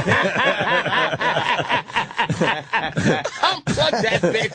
Just pull out this. All right, let's get back to the tape. Bitch's batteries out. Let's get back to the tape because we got some remixes to play that people are going to really enjoy. You wanted the number of my therapist? Don't you ever speak to him. Find your own goddamn therapist. Because you got problems more than me. You need medication. You gotta fucking push my buttons. And it is not going to work with us. It's not. I can't get like this anymore. And you know you're doing it. And you're a liar. And you're dishonest. And you're fucked up. So you stay the fuck away from me. Take care of your fucking son. And I better have my daughter. I just want my daughter and a maid. It's a lot less fucking trouble. He's like Steve Martin at the end of The Jerk. I want my daughter and a maid and this paper clip. Daughter and a maid. It's a lot less fucking trouble. They clean up after themselves. They make your goddamn bed, which you did not. You don't have to worry about emotional blackmail or any of the other bullshit that you put me through. I just need a nice woman to look after my beautiful daughter. I don't have to fuck her or anything. You're a pain in the ass. You're a pain in my ass. Stop being that. You're a pain in my ass. Nothing but. And that's where that tape ends. If that's not the greatest cliffhanger since fucking The Empire Strikes Back. Tape number 5 comes out in 45 minutes, and we'll have it. And she hangs up on him all the time because the beginning of the other tape, he starts off, "Don't you fucking hang up on me." Right. Yeah. Like, she's not now because she's recording. So so she's just fucking... You think he's onto it now? What is he doing? Maybe he's drunk or high. Yeah. Maybe he's listening to it with complete embarrassment. Maybe she's not recording No, these were all made before. These conversations already happened. He's not just continually calling her. These are done. I mean now. What is literal like? What Jim. is he feeling now? What is he feeling now? I'm embarrassed. I didn't. Literal Jim. Like he'd still be calling. Yeah, burn beside. All the tapes are out, and he's still calling. I'm embarrassed. Shut up. Okay, faggot, what's next? He's probably sitting there going, "Oh God, I hope she didn't record that other thing." Yes. That's what he's thinking. There's one he's worried about. Yeah. He has no idea which ones were recorded. It sounds like they had a lot of these conversations, and she probably finally fucking had and started taping them. He's probably praying, "Oh God, please don't have Not the that fuck one. Haiti call recorded. Oh, please don't have the fuck Haiti call." Yeah, that's what I'm saying. They can't handle a 7.0. Those weak, dirty, foreign niggas. How weird is it that he needs the bed made? Not many guys need their bed made. Well, he probably has a daily fucking maid. Yeah, comes in. But he wants her to do that. Jesus, Wow. What is That's radar a little online? weird. Is this thing big? I Yeah. just never. It's the guy from MASH. He's waiting for something. Oh, Chip. You want Jimmy's line again? I want Jimmy's line again. Oh, yeah. Can we hear it, Travis? He starts off, "Don't you fucking hang up on me." Right. Yeah. Like- She's not now because she's recording. So So she's just fucking... You think he's onto it now? What is he doing? Maybe he's drunk or high. Yeah. Maybe he's listening to it with complete embarrassment. Maybe she's not recording these today. these were all made before. These conversations already happened. He's not just continually calling her. These are done. I mean now. What is literal like? What Jim. is he feeling now? What is he feeling now? Oh, Jimmy. Wow, Jimmy. Listening back to that. When Patrice was saying he's drunk or high, I thought that he meant I misunderstood him, so I thought he thought That call was just made. And I thought and you just said taped, that. And then he's still calling. What do you got me in the pain on mindless kid? And I thought you said the calls were made already. The calls were made. I'm an Spider. asshole. I'm a fucking cunt. That was great. Hey, how's Mel Dillon? Maybe he's he's just such a powerful guy. He'll just go, so they'll forget it with my next He don't good care. movie. You know what? Yeah, he's got plenty of money. Makes his own movies. He don't care. What do you guys want to hear? D-Boy has 2 more fucking remixes. Which one do you want to hear first? Tiger Woods or Dog the Bounty Hunter? Dog the Bounty Hunter. I think that's going to be really good. So let's go with Tiger right. first. I'm sure they're both good, but, I mean, yeah, Dog likes the N-word, so that could be... I think that one's going to be really, really fucking good. Mel Gibson talks to Tiger Woods thanks to D-Boy. Hey, it's Tiger. Can you please take your name off your phone? My wife went through my phone and maybe calling you. What the fuck do you hope to accomplish with that? What are you hoping to accomplish with that? How dare you act like such a bitch?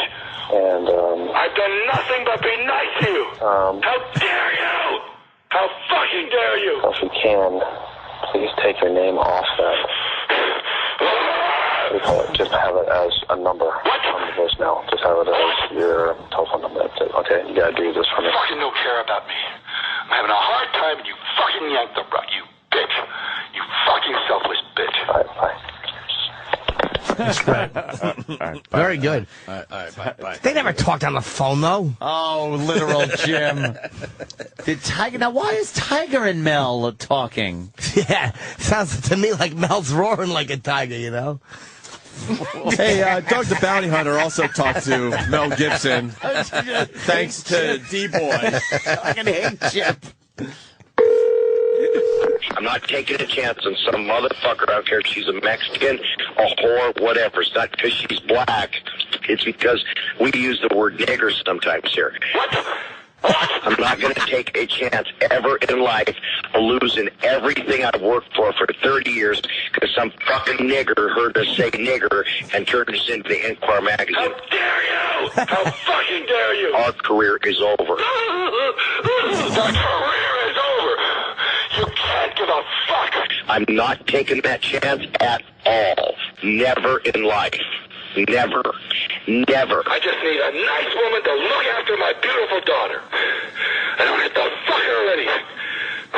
Never mind. What the fuck were you gonna say? If Lisa was dating a nigger, we would all say, fuck you. What the fuck do you hope to accomplish with that? What are you hoping to accomplish with that? And you know If that. you do that, it's over.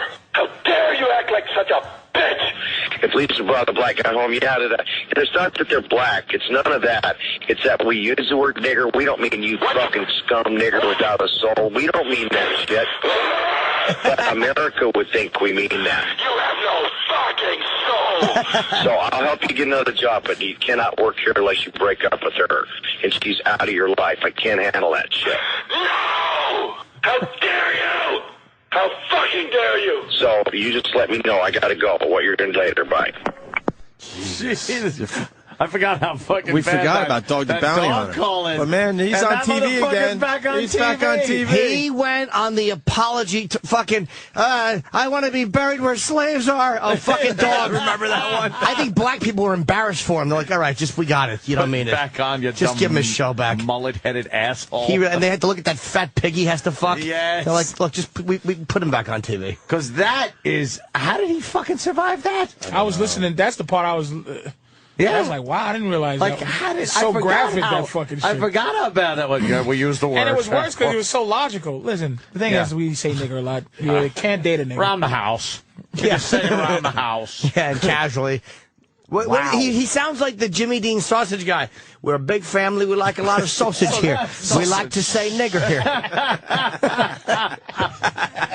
How did he fucking come back? He's back on TV. That show's their biggest show, man. Yeah, that's what it was. If that show is rated 14th, yep. he'll be really gone. chasing fucking criminals again. He'd be the bounty hunter, like the real quicker picker up, you know, something like that.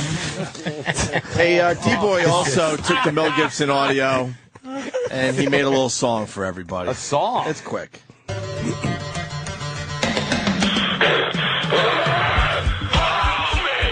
Fucking walking you up and said, blow me. Fucking blow me, bitch. Blow me first. I deserve to be blown first. Before the fucking jacuzzi. Until I burn the goddamn house down. Oh, shit. Blow me first.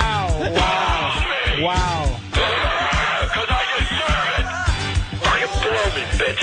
I should have fucking walking you up and said, blow me. I deserve to be blown first. Before the fucking jacuzzi. Until I burn the goddamn house down. But blow me first. I just need a nice woman to look after my beautiful daughter. And blow me. You're a pain in the ass. You're a pain in my ass. Stop being that and blow me. You're a pain in my ass. Oh, my God. That's actually genius, man. D-Boy is a star today. Dude, I guarantee you there's no show making better fucking Mel mixes than this. It can't be. Hell fucking no. rules. Great job, Jesus man. Christ. Hilarious, Derek. Good, right? That's great. Oh, That's great. Jesus. Also, by the way, a little side note, our Entenmann's crumb cake has arrived. Patrice and I were very responsible. We each had, thank you to Morton's for setting what I think is the best carrot cake anywhere. And fucking Patrice and I had a couple of delicious bites and then fucking put it aside. Tossed it. Like a couple. Yeah. Now, what did we ask for from Entenmann's? That was it. The chocolate chip What didn't I crumb say? cake. Entenmann's just crumb cake? You wanted regular crumb cake and chocolate chip crumb cake. I love crumb cake. Don't say it like that. Why? It's Don't delicious. say it like that. If you, the chocolate chips. I'm not saying that crumb cake is not good without them, but I prefer. This sucks. It's got like a creamier feeling to it. It says loaf cake on it. Who the fuck wants to eat loaf? What is that? That means, hold on, no. That means it's a lazy cake, you know? Oh, it's loafing. Loafs. Also, I asked for the Entenmann's crumb cake, the original. And of course, Steve bought Ultimate. I said, I don't want Ultimate. I don't want double crumb. I don't want any of that shit. I just want the fucking regular Entenmann's crumb cake. Ugh. You don't have to make it better. It's already great. I think Steve bought things that Steve is going to want to eat after the show. I asked you for the regular fucking crumb cake, Steve, and you got the ultimate crumb cake! You fucking cunt! Blow me!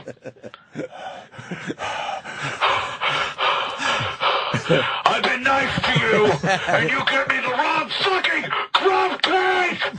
You cunt! I just want somebody to get me the right crumb cake. See, I'm ready to pass out just doing that. I deserve to be blown before you put a watermark on it. Yes. Yes. Yes. I want to be blown, and then I'm going to take your website down. Yes.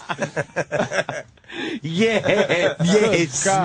Mel, calm down. Stop hollering at me.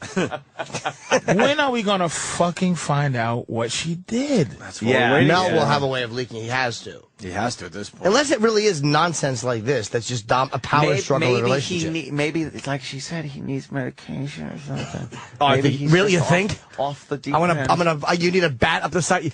I deserve to be blown before the jacuzzi. When that's the zenith of your argument, you have to go with the medication. You know something, though? I do believe I heard that Sunday at the party. So I might not be just crazy. That's hilarious. Yeah, you said it to Danny. I know. You didn't need to be told. Danny said, "Why are you so happy?" And you said, "I deserve to be blown before the jacuzzi." Thanks, pal. Why don't we continue with the remixes, even though we played a bunch of these yesterday? Which one do you want to hear next? We got Double Rainbow Guy, Pat O'Brien, Terry Schiavo's one of my favorites. Which one? Terry Schiavo's so grab one, mean. Yeah, they were all fucking good, we're going to man. play all three. Fuck it. What else are we doing? Terry Schiavo, Terry Schiavo that's first? just unnecessary. It's I'd go with that so, one. like... It's horrendous. This is all D-Boy? All fucking D-Boy. All Derek. D-Boy is a star. Yes, he is. D-Boy steps out today. Stay on this phone and don't hang up on me. I have plenty of energy to drive over there. You understand me? You need a fucking bat in the side of the head. Alright? How about that? You need a fucking doctor. You need a fucking brain transplant. You need a fucking soul. What? What? Alright. The fuck is that? No, you're all angry now. I'm threatening. I'll put you in a fucking rose garden, you cunt. You understand that? Because I'm capable of it. You understand that, bitch?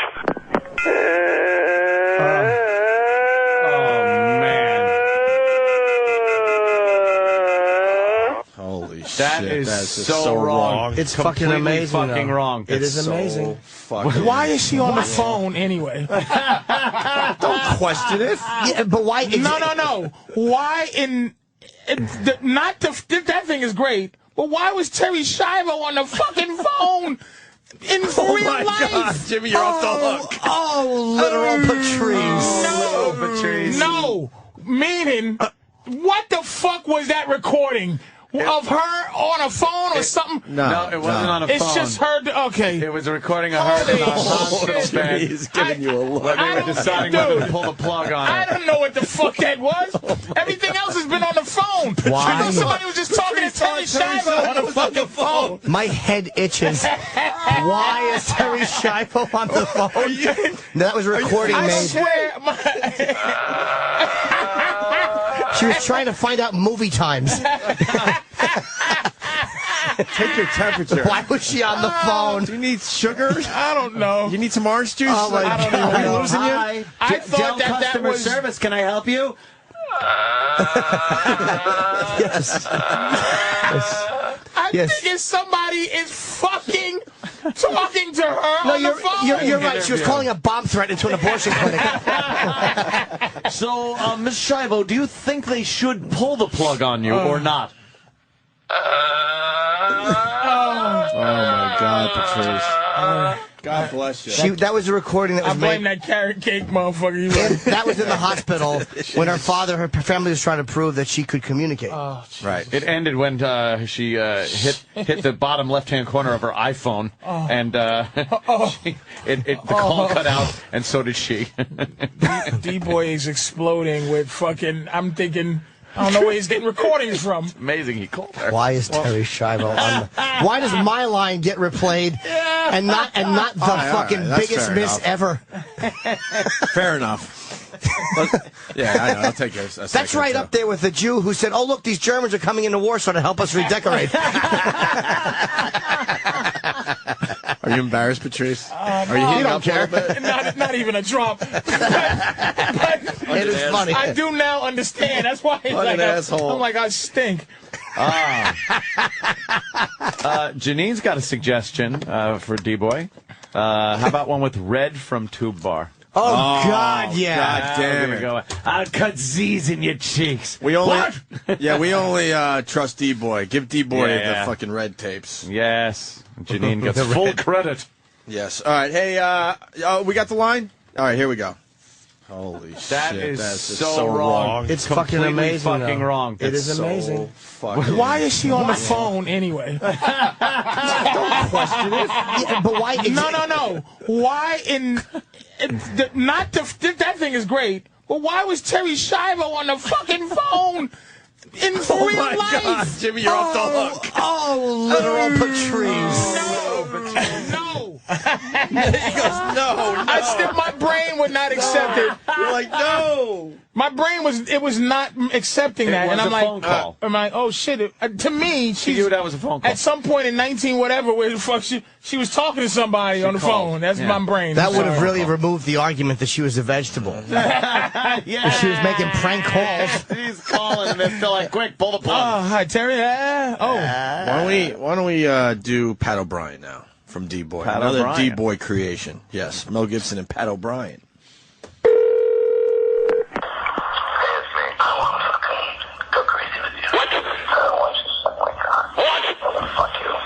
You need a fucking bat in the side of the head. All right? How about that? So fucking hot. Fuck you. So fucking hot. Fucking hot. You make my life so fucking difficult. This relationship, if you love me, has any relationship ever worked with you? I fucking have sex, and I want to make you come so much. Get great, and why I'm like this. You don't care. You don't care. I left my wife because we had no spiritual common ground. You and I have none. Zero. You won't even fucking try. I want you badly. I know you want me. What? If you agree with anything I've said, say yes to me. No! You have no fucking soul. You make me want to smoke. You fuck my day up. You care about So yourself. let's have fun. I want to fucking fuck you and What? lick your ass. What? I need someone who fucking treats me like a man. Like a human being. With kindness. I'm so fucking into you. It's incredible. Let's just fucking have fun. You need a fucking doctor. You need a fucking brain transplant. You need a fucking soul. How about that? Get it? You get it now? You can't give a fuck. I don't do this for a living. It's just like new to me. You're a dishonest cunt. But I want to fucking make it crazy. Let's just fucking have sex and fun, drugs. You should just fucking smile and blow me. Cause I deserve it. Fucking great. You all right? When's the last time you left a message on a phone? When was the last time I used a phone? I text I now. don't really leave messages. I don't use my phone as a phone I don't leave a anymore. message with my girl. You just call and she sees the missed call back. Yeah, there's no reason to. Yeah, Yeah, people know your number's you right called. there. These people just leaving messages. There's no reason to leave a message in 2010. Tiger and stupid Pat O'Brien. You know what? I'm gonna leave these ridiculous messages. Like, you used to have to leave a message or no one would know you called. Now it's just, oh, here it is. You fucking got everything. Name, number, picture, everything's there. Right. That's who called. Time they called, everything. I'll leave a fucking message. The last one for now. More coming in. More remixes coming in. D-Boy's like Puff. Yeah, he's fucking just rocking this shit. And let's not forget, tape number 5 coming out at 9:30, a brand new fucking tape. Brand new fucking tape coming in 20 minutes. Wait. But first, let's do the Double Rainbow remix. You saw the Double Rainbow video, right, on YouTube? Oh, no. Another guy that didn't see it. That's so... I guess Rogan's right. The guy losing it over the fucking double rainbow that he saw. He saw a rainbow, and then he realizes that above it is another rainbow. But it isn't even really a whole rainbow, but whatever. He seems to think it is. So he starts videotaping it and losing his mind. All the way. Double rainbow. Oh, my God. It's a double rainbow all the way. Whoa, that's so intense. It's so beautiful. It's just shocking. I know. Why is it shocking? And 5 million people watch this horse shit. This guy... It's done another million since yesterday, this dumb video. I'm trying to figure out what is his... I know he's happy, but what is the happiness? The double rainbow. Double rainbow. Nigga, it's a reflection of the one. What if it was 12? You don't see double rainbows. Oh, my God. He's crying. Oh, my God. He's happy. Who's interviewing this guy? No one. He's totally on the video camera. No, someone should be interviewing. Like, he should be on a talk show going, what the fuck is wrong with you? Didn't Kimmel grab him or something? Oh, Kimmel got him? My fucking yard. Did we try to get him? Probably not. No. What else is that guy? I have double rainbow guy. Is he seeing God to him or something? Or I'm sure. Yeah, he said, what does it mean? I'll be crying if I said, oh shit, there's 2 pots of gold. Come on, let's go, bitch. There's a fucking leprechaun. Oh, boy. Too much. That's what it means. It means you're a fucking sissy. I know, what a Mary. Oh, my God. It's so intense. It's not intense It's at all. not. This is overrated. Like him. His joy.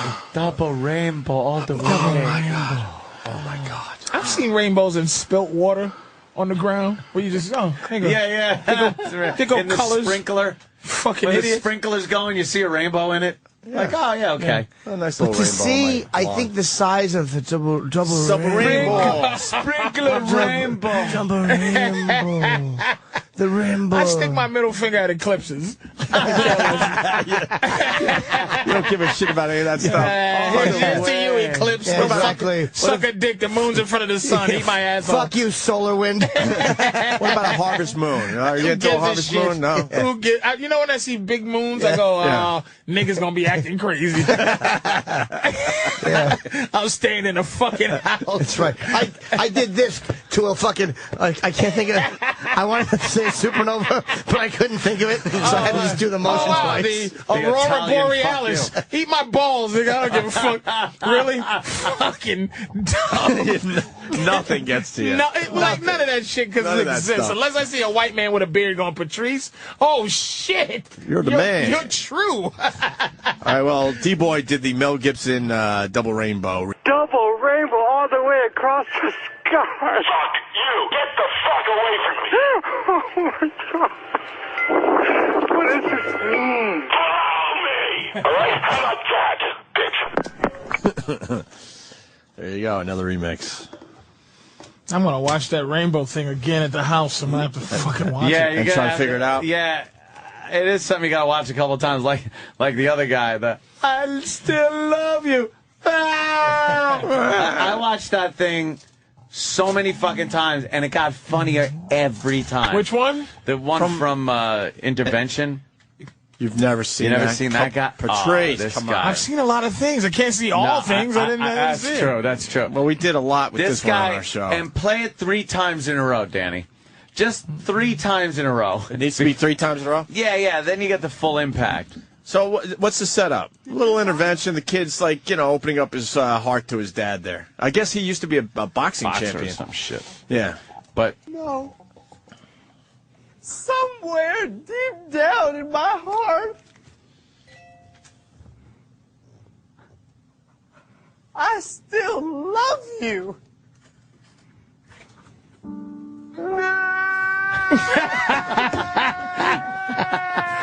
Oh, shit!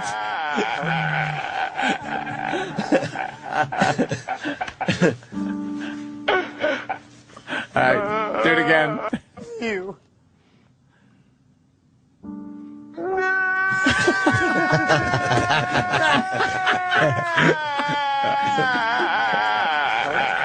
And one more time.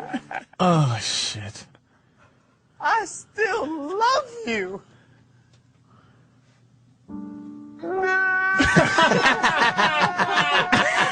Oh, God.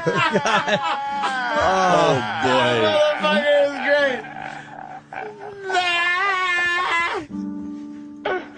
I like the piano right before. 6 million people saw this. Yeah. You think the guy's happy 6 million people have seen this?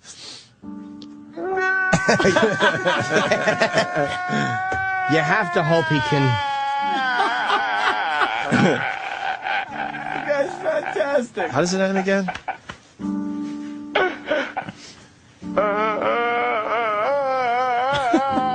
It's Terry Schiavo on the phone. Oh, that motherfucker. Boy, You've never seen that, boy. Patrice? No. That was a biggie.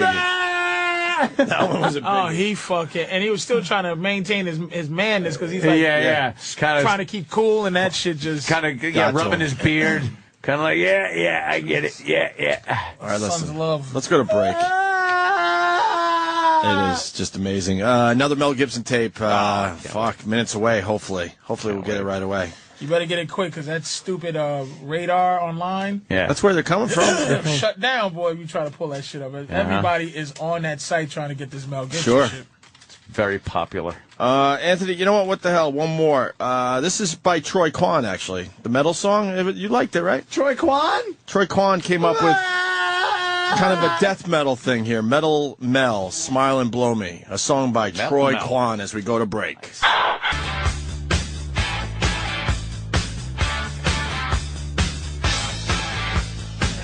Oh, my God. I guess people are taking a bathroom break. That's all right. Opie and Anthony show. Eagerly awaiting the arrival of tape number 5 from Mel Gibson. It's a countdown. This is great. It's like a fucking box set. It's like when they just release things one after another, and you can't wait for the next episode, like an old-time serial. It's the Mel Quintology. Yes. And you see the news trying to like adulterate this thing by saying it may be fake or whatever. But even if they prove it to be fake, they're just ruining it. Like what are you trying to do? Don't wreck it. Like, this what are is you great doing? Stuff. Because if it wasn't what it was, I think Mel would be out, like going, this is ridiculous. Yeah. Unless he's getting his forces together. But there's no way. Like I said, it's just too inflammatory. Some of the shit he said, like just too fucking crazy. Unless Mel is sitting there getting the contraption right, where in his house there's a fucking rail system with a cutout shape of her holding the baby, and he pulls a lever, and she's and her silhouette is just going back and forth in front of the window. She's killing her and the baby right now, burying him, and then just letting that keep going every day for the next 4 days. Yeah, and her just running back and forth. And then he leaves, and that baby thing is still moving. He flies to somewhere, makes a couple of calls, and then it's like that's his alibi. So what he's doing is preparing a very elaborate murder. That would be pretty elaborate. She might be dead already, you know. The machine cartoon character back and forth in front of the window alibi. And it just turns by. I saw her at the window the other day. Mel wasn't even there. Got an alibi. Did you guys break anything? I don't think so. Because me and Jimmy were in the bathroom, and Kenny runs in a panic. I'm like, what could possibly be wrong? He goes, Patrice and Anthony are on the air together. Jesus. Like we both haven't done radio before. Me and Jimmy look at each other like, so? Yeah. Hurry. No, it's not that there's not a lot of great at radio, but the combo scares some people. No, here's what it is. Kenny's. I gotcha. I didn't even think on that level. Funny. Hence the. I thought it was inadequacy, but it's more like. No. Lock the doors. Lock the doors. They come back after 2 minutes. We're just hurling horrid racial epithets at each other. You pull out your swastika throwing knife. Right, there you go. I got my Zulu shield, and I'm like, come on, you fucking piece of shit. You hit him over the head with a watermelon. Yeah, a watermelon and a cannoli, fucking dueling. Watermelon wins every time. No, it's hell yeah. Kenny likes to gossip, and there really is not much gossip around here. So anything out of the norm. Yeah. Did you see Patrice? He put his hat back on. Well, what happened, Kenny? Yeah, wow, right. Kenny. He's such a like Aunt Kenny. Yeah, thank old you. Like an washwoman. old Aunt, I was going to say. Yeah. Aunt Kenny. And me and Jimmy were motherfucking someone in the bathroom. So. Yes. Why was somebody? We'll just keep it at that. Let's just say we're trying to be something team I've been saying and I will not say it on the air, but something I've been saying team for players. a year. There is finally proof of, and it's not your homosexuality. Yes. Okay. Hello. No, it has nothing to do with this show. No. Listen, why don't we talk to Double Rainbow guy for a couple yes. minutes? He's on the phone here. It's Paul Vasquez. He's a big fucking star, Paul. You're a big star. How's it going? Hi, Paul. Well, obviously your Double Rainbow video is taking over the internet. I mean, it's unbelievable how many fucking views this thing has. And the only question I want answered, were you fucking high, Paul? Were you high when you saw the Double Rainbow? I wasn't high for that video. There is another video where I was high called Giant Intense Rainbow, and I've admitted all over the place that I was high on that one. So you know, the message I want to get across is there's nothing wrong with getting high, but you don't need it. Hey, Paul, it's his Chip. It seemed to me like you like rainbows the way some people like cupcakes, like hats or something, you know?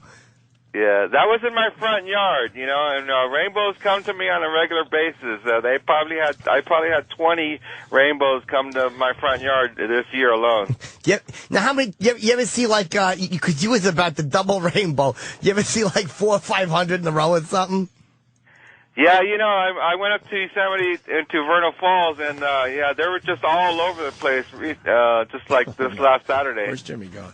I was wondering about that. Like, why so emotional if you have seen so many rainbows before? Great question, Anthony. Great question. I just finished writing a friend saying how I felt like I was Noah. I'm building an ark here because I have greenhouses and fruit trees and animals, and I'm going towards alternative energy.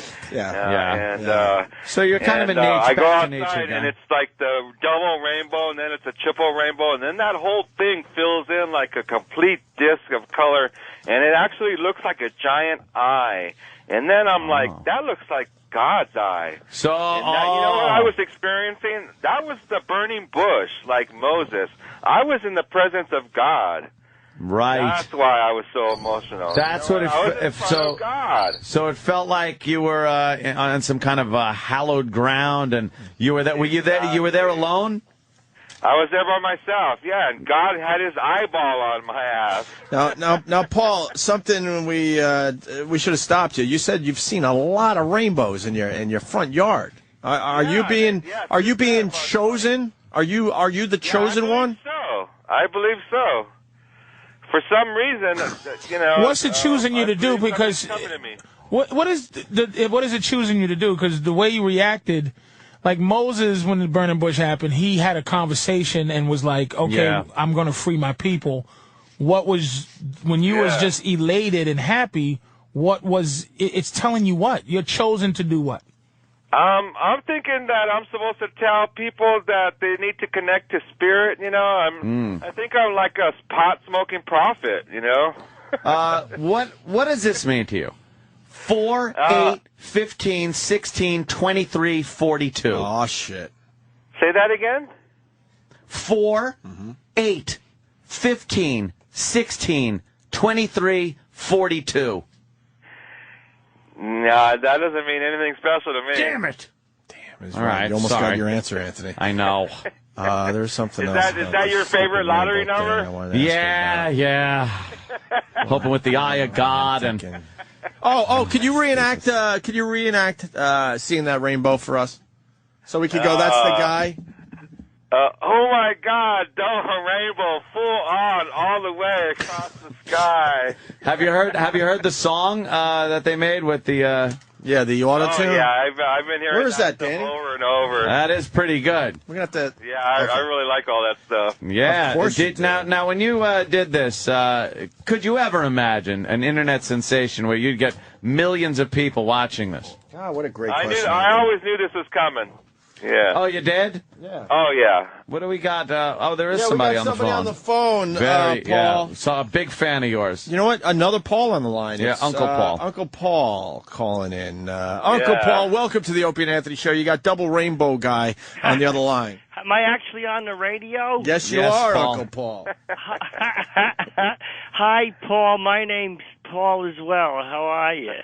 How's it going? Good, thank you. I teach second grade, and we was all watching your video, and there was a rainbow outside the window while we was watching it, you know, the kids. Oh, wow. Yeah. Did you find that you got, like, a lot of emails from kids about the rainbow? No.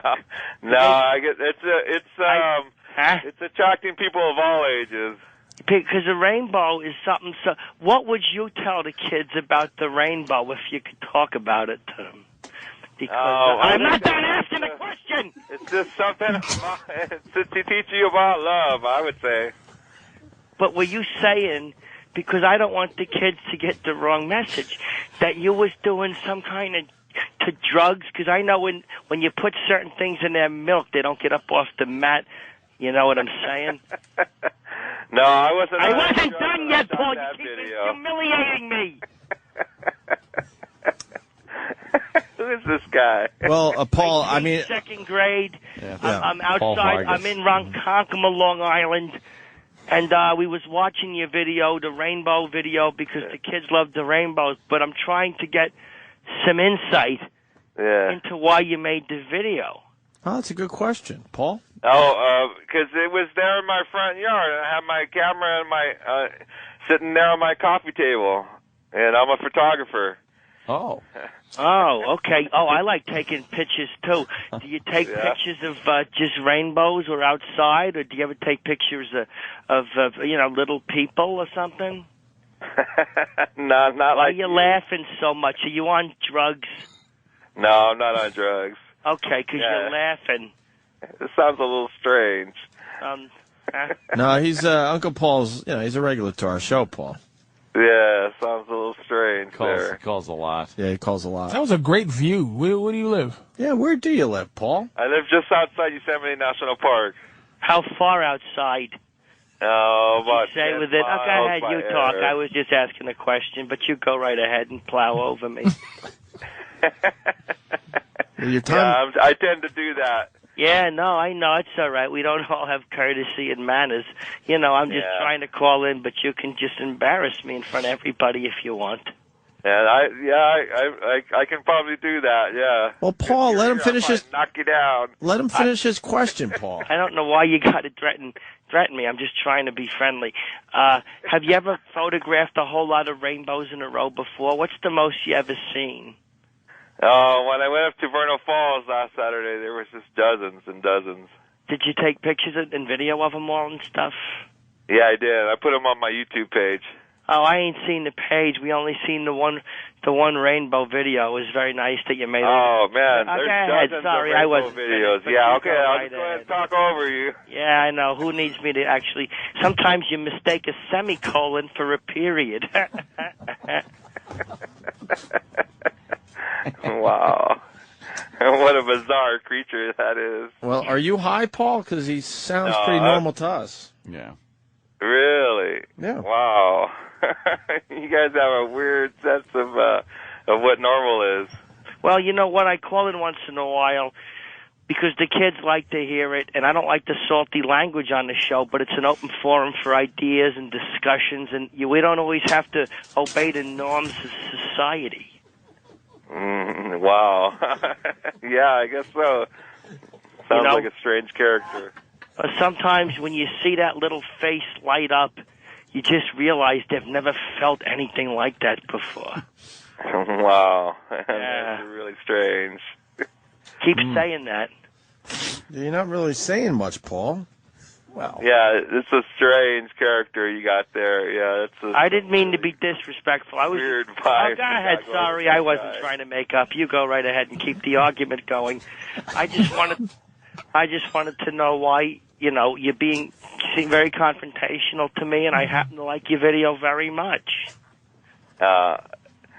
It's good. You just got a really creepy vibe there. I'm a good man. I'm 57 years young.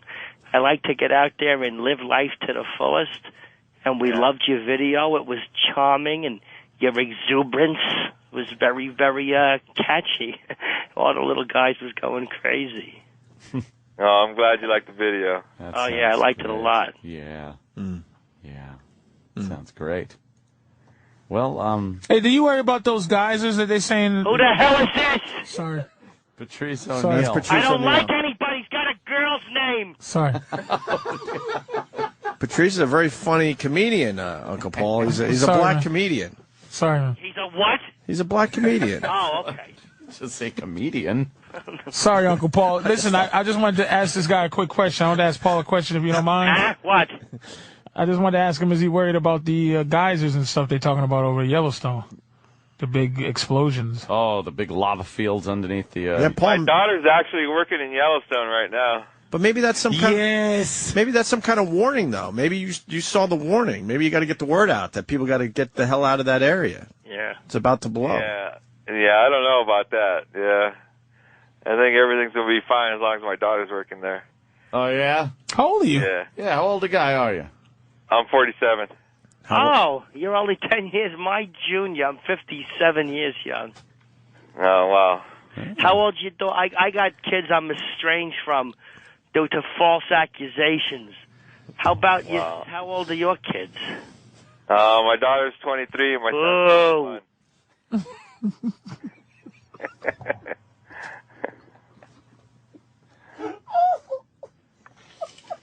So she's 20, what, 3?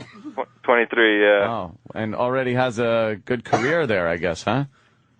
Yeah, she's working for the National Park Service and the Youth Conservation Corps in Yosemite, or in Yellowstone. Right. I think it's important. I really do. We stress nature and the outdoors because I teach in a suburban area. But I try to stress the importance of nature and treating the environment with a certain amount of respect. That's pretty good. Yeah. How old was she when she started to get interested in the outdoors? Is that something recent, or did you teach her from, how old? Since she was young. Yay. Yeah. It's a really weird interview. Yeah. Yeah. I don't mean to be interviewing your subject. I just wanted to ask some questions. Yeah, well, I think you did a fine job, Uncle Paul. Believe me, I've been looking for a way to wrap it up. I don't think anybody in that room is strangers to beating a dead horse.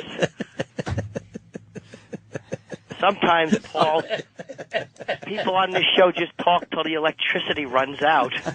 Yeah. Wow. Uncle Paul's a dick. Gregory. Hold on, I'm talking to Greg. You keep interrupting me while I'm talking to people. Humiliating. Interrupting?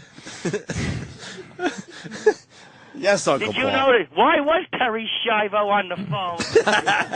How do you remember to feed yourself? You're an idiot.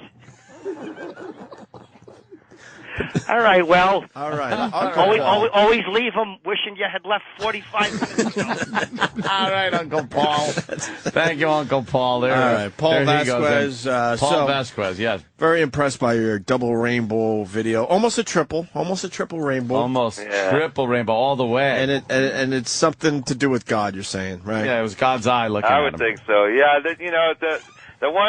the one video doesn't tell it all. There's a lot more videos on my YouTube page. Oh, really? What's your YouTube page, Paul Vasquez? Hungry Bear. I fucking knew that was coming. I smelt that one a mile away.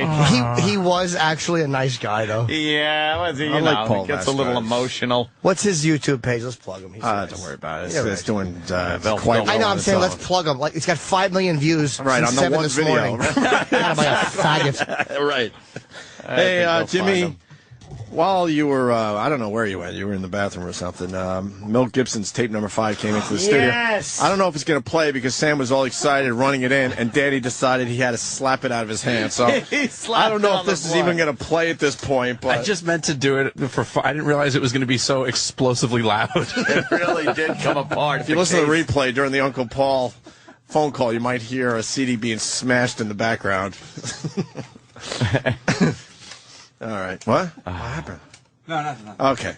You guys want to hear tape 5? Quick break before tape 5? Or no, we can go get right into it. Let's just go. All right, let's do it then. Mel Gibson, tape 5. We haven't heard this at all. What was? Did Sam hear it? Anyone hear it yet? Right, Sam, you brought it. Yeah. Okay. I'm just curious how good it is. I just want to hear it. All right, let's just play it then. Here we go. Tape 5 from Mel Gibson. And you don't care about anyone but yourself and your fucking stupid fucking failed career. And it's ruined us. Because you fucking can't get out. You wanted the dress from, I can't believe you asked for that. And the tickets in the Lakers box, I got rid of the box. And now nobody gets tickets because of you. All right, now we're starting to get a little bit more of what's going on here. All right. She's spending a little bit of Mel's money. Something about the fucking box. He got rid of the box. You know, someone at Radar is brilliant. I gotta tell you, because they obviously got all the audio, and said we gotta release this in fucking pieces. Yeah. Instead of going, you know what? I heard it's up to 30 minutes, and we're getting close to the end now. So someone over there said, you know what? We're gonna fucking put this out a little at a time. Yeah. How long is this, by the way? There's only 3.5. Oh shit. For that. And the tickets in the Lakers box, I got rid of the box. And now nobody gets tickets because of you. I had to sell the motherfucker. Why is it because of me? You. Why is it because of me? What kind of bullshit is this? I sold it because of you. I don't have any fucking money. I have to support you and everybody else. I have to sell paintings. Well, maybe it's because... Holy Uh-oh, shit. He's wait running a out minute. of money. Mel's running Is out of Mel money. Gibson He has like broke? 8 kids from his fucking last wife. He's losing a lot of money to alimony, I bet. He's talking about selling paintings. Oh, no. Selling his Lakers tickets. Oh, all that Braveheart money. You think the Braveheart money's gone, Patrice? Gone. Went to the old ex-wife and kids. No? No? I think he's worth $1 billion, and he had to give her $500 million. And what does he mean? He can't be going broke. He's selling paintings. He's not going to Lakers He games. owns a fucking film company. That's his. Yeah, but people love Braveheart. I get a residual check from The Office for $4.10 still. He's not getting fucking Lakers money tickets. How much are box seats at the Lakers? How much are box seats at the Lakers game cost? Fuck. He sold that ain't fucking... broke. $1 million? Mel ain't broke. Let me think. Mel ain't broke. I don't think he's broke, man. I don't know if it's $1 million, but He can't just go, look, I have a don't lot of know. money. I just hate you for spending any of it. So he has to cry poor. Like, he can't just go, look, I have $71 million and you bought something for $1,000 because you sound like a dick saying that. So you got to go, I'm supporting everybody. When you're angry, Why'd he sell the box? Maybe because he was annoyed. Paintings. I don't know. You know what? Maybe Because I'm of wrong. her. because of her. Well, let's find out. Yeah. This is crazy. I sold it because of you. I don't have any Why? fucking money. I have to support you and everybody else. I have to sell paintings. Well, maybe it's because of them. Maybe. Well, maybe it's because of others that you sold it. Why are you blaming it on me? You need to ask for that when you know what kind of trouble I'm in. I've never used your box. Never once did I ask you. This is the first time because your relationship with Sasha is so fucked up because of your violence.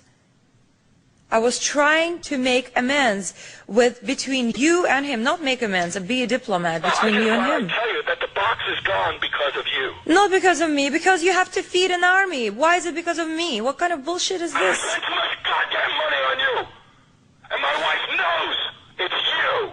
How much money do you spend on me? You don't spend more money on me than anybody else. I spent more than $5 million on you. That's not on me. And that was signed. I was signed to. Thank you. That was signed. What did he say? You didn't say thank you, cunt. You know what? That's all he wants is a thank Mel you. resents this fucking Eastern European.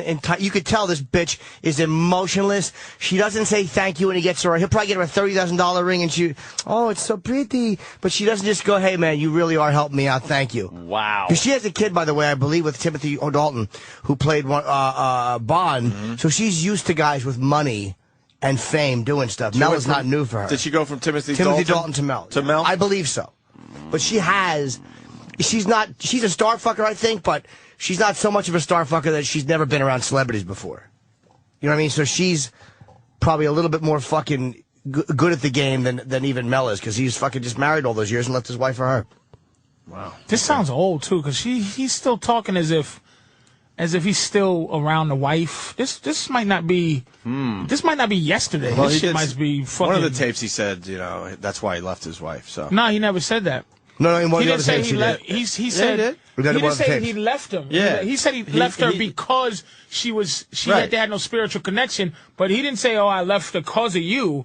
But the wife is already gone. She's like, you have to feed an army too. But right at this point, he's like still talking about the wife knows and like, what is he saying? I don't know. A little confused. Maybe his wife is asking for shit in court or something. Maybe his wife's coming after him for more money and saying, "My wife, she knows I'm spending this money on you." They're not together anymore, but I'm sure they got some business shit to still figure out. Yeah. Some lawyer shit. And that was signed. I was signed to. That was signed to the record label. I always said thank you. You know right now because I doubt you. I know you doubt me. I don't care anymore. I think you're fucking gouging me. I don't care anymore, okay? I don't want you either. That's it. That makes it real clear. That was so easy. The minute I pull the plug, you're out of here. You can't have Mel, I'm saving. I'm saving. I cannot be with somebody like this. You don't love me. I'll take care of the child. You don't love me. This is not somebody who loves me. This is some completely off-balance person who absolutely hates me. Why do you hate me so much? What did I do to you? Everything you say about me is bullshit. It's bullshit. It's bullshit, and I only left to save. It's bullshit. I will never forgive you. I will never forgive you for what you've done to me. You fucking bitch. You ruined my life, and you didn't give me a penny. First, I ruined your life. How did I ruin your life? I gave you shit. You gave me nothing but fucking grief. All right? And bad publicity, you cunt. And bad publicity, you cunt. Oh, is that wonderful? You gave me nothing but grief and bad publicity, you cunt. I would love to say that to a girl, even if she's never given me bad publicity. Do you know how good that must feel rolling out? Oh, my God. Shit. Unbelievable. You gave me nothing but fucking grief. All right? And bad publicity, you cunt. How did I ruin your life? You destroyed my reputation, and you're the meanest person I know. You're the meanest person. Wait, can you play what he said? How can I destroy it? Something like, how can I destroy that it? shit's true. Yeah. You're the meanest person I know. You're the meanest person. What? You're very mean. There's the what again? Yeah, you know what mean is now, don't you? You've always been. So don't call me mean. You're very jealous and you're very mean. Because I like to show you what mean really is.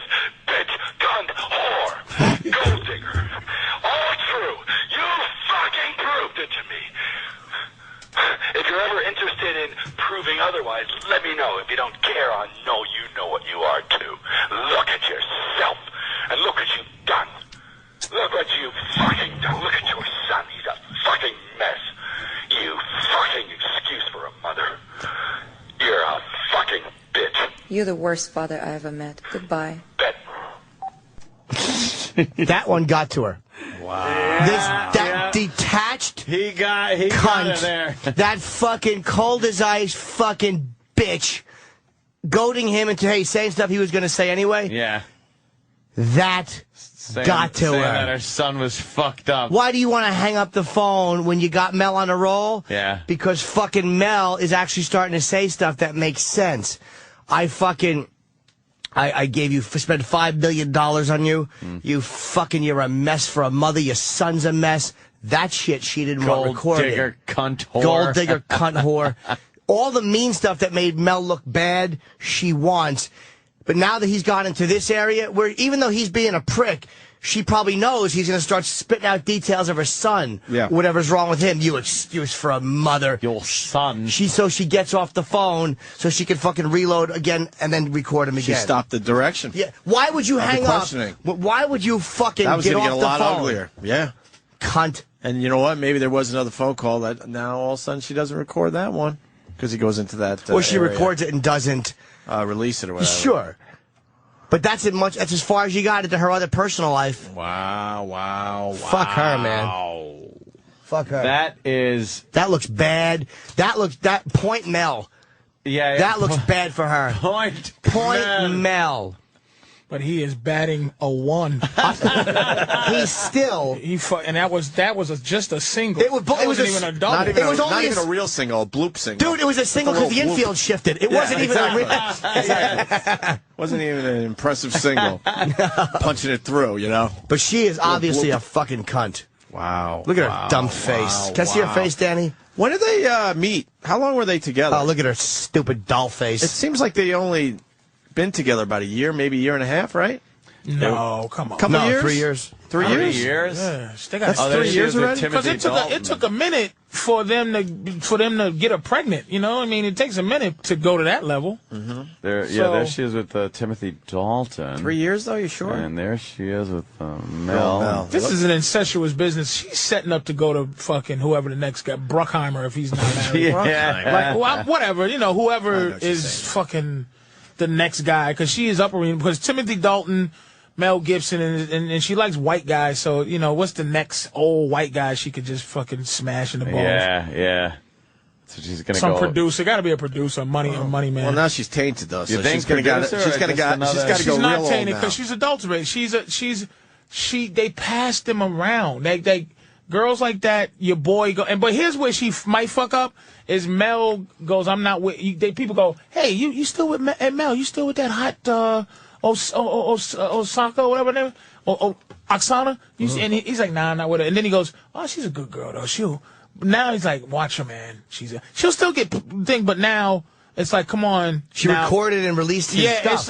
Right. So That's it's like, what I mean by she's tainted. but no, because Hollywood's crazy. Yeah, they don't care. Somebody's gonna be on the phone like, hey, come on, lick my balls tonight, and it's like, you're not taping it, are you? And no, I'm not taping. How can you say that? Bruce Willis will be fucking her. Yeah, Some they're shit not like that. afraid. This I is say an older, Hollywood shit. more desperate guy. I think you're right, dude. Yeah, I think no Oak's way. right. She'll never get a fucking prime Hollywood dick because She'll get more in Hollywood, but it's got to be an older guy, a little more desperate. She's going to upgrade to a more powerful, older guy. She went from Timothy Dalton, fairly young, close to her age. Sleazier.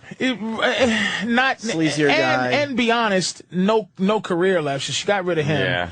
Now she's with Mel, who the Jew thing fucked him up. If it was just the nigger thing, he's on the way out. Yeah. And if he's having money problems, she's slowly. Oh, she's gone. So the next guy she's with is going to be a high level, old, power guy. You know, Mel's not a power guy. He's an actor. He's going to be a power guy. But he is a power guy on some level in that after he did what he did, Apocalypto was still a pretty big fucking movie, and Hollywood didn't want to give him a Passion of the Christ thing. he did with his own fucking money. Apocalypto. That's why he has so much money. Passion of the Christ is all his. It's the highest grossing R-rated movie of all time. Is it really? It made like $800 million. Oh my God! Because the religious people went to see it. Yeah. I didn't even think of that. You know what? The religious people made a lot of money worldwide, and he got a lot of that money. You know? Yeah, because he did most of it. But Icon did Braveheart too. I mean, that's his studio, man. So what the fuck is he crying poverty for? Just because to say something. There's a song by Iron Maiden. Who does In a God of the Vita? Iron Butterfly. It's called Obsession. It's a 1-verse song, and it goes, when a man loves a woman, right, and she doesn't really matter, he doesn't get mad until she's with someone else. Obsession. She's an object to him, and he's losing his mind because this object somehow developed a personality and a soul, and he can't control it no more. This guy's losing his fucking mind. This bitch might end up with a goddamn head cut off if she fucks around. Because he's at that kind of rage, man, where he's talking about pushing up daisies, hitting her head with a baseball bat. Yeah. And we all think that. I fuck around with guys and I'll go, hey, man, what's your daydream of how you kill your girl? You were with a girl long enough, you think about, because the thing is, you think about certain things like that because women are taking away the shit you want to do. Mel wants to just go get blown by girls like this, but she's not fulfilling what the fuck he wants her to be. He fell in love. He fucked up. And he's not admitting it. And he's trying to keep her still as this fucking this pet girl. And he thought a baby would do it, but she can give a fuck about kids, i.e., look at your fucking stupid son, who she can give a fuck about. And now her daughter, who she can give a fucking... He's like, I'm going to take my daughter. You don't hear her go, you're not going to take my daughter. She's like, take this dirty piece of shit so I can go and get another man to get me pregnant and hopefully he's better. You Who's the son from? Timothy Dalton. Oh, it is? Hey, that's all that movie made? That's Apocalypto, but put Passion of the Christ. 120 million is still nice. Yeah. Passion of the Christ, yeah. Well, I don't know if 120 million, because that silly movie looked like the blue paint that he used to cost fucking 90 million to paint all those fucking Aztec dishwashers. Dude, I did not. I did not think of the religious people. Someone, people were just crying in the theater, right? Opie, you said you saw your dad. He was just crying in the theater. Yeah, I never saw my dad really cry, but we went and he was fucking bawling, man. It was kind of awkward for everybody. All right, Passion. No, but it's it was that intense. People were like that in all the theaters. They saw that, Spanish people. It changed my life to a degree. It did. I never. It really humanized Jesus for the first time. And in those old Jesus movies, it was come on. You didn't really see 611 million. Might as well make it 612. Round it up. I know, Danny. Jesus, don't fucking. And that's the highest grossing R-rated movie ever. 612 mil.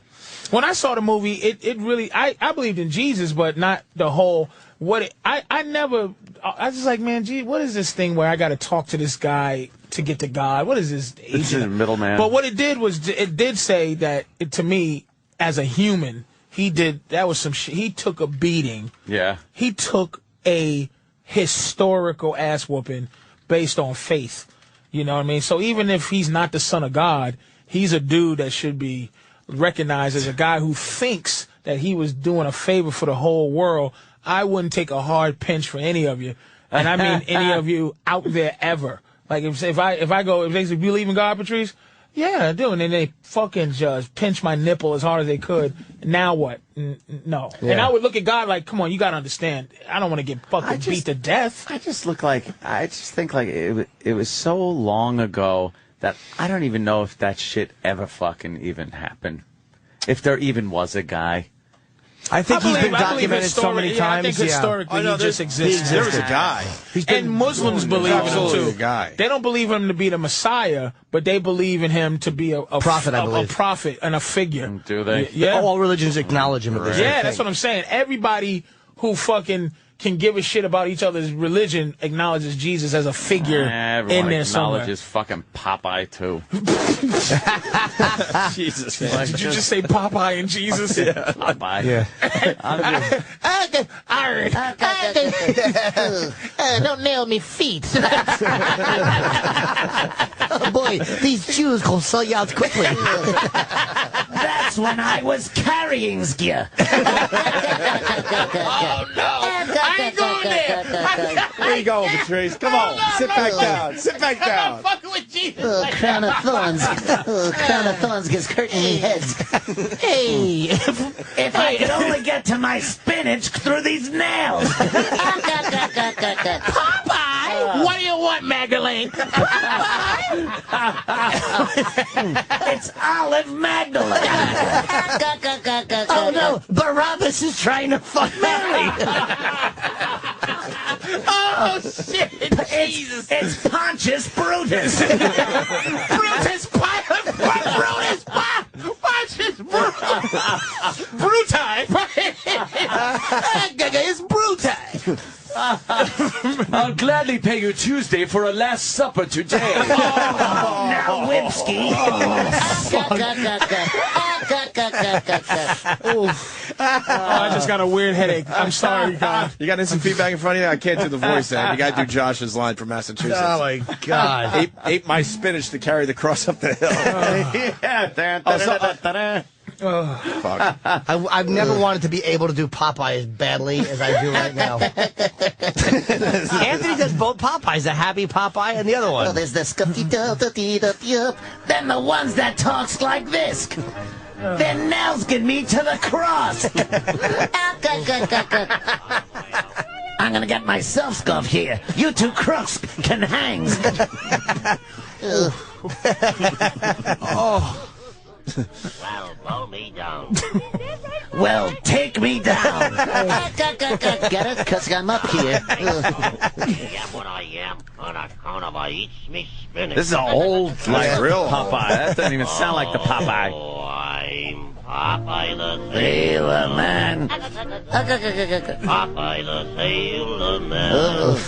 Now I am what I am, and that's all what I am. I'm Popeye the Sailor Man. I'm Popeye the Lord and Savior. I am the savior, man. I am the Savior, man.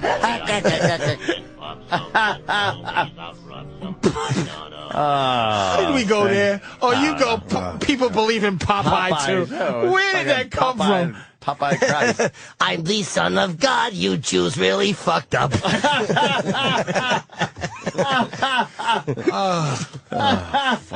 Jews.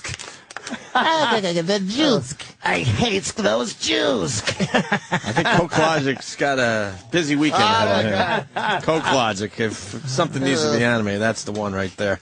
Hey, Ed, you, Janita asked for Mel Gibson, the Tube Bar remix, right? Ah, yes. And D-Boy got that done. Wow. Fucking D-Boy's on fire. D-Boy is on fire. Shithead. Huge fucking star now. That fucking D-Boy. Big long duty. D-Boy's on fire and I'm the Messiah.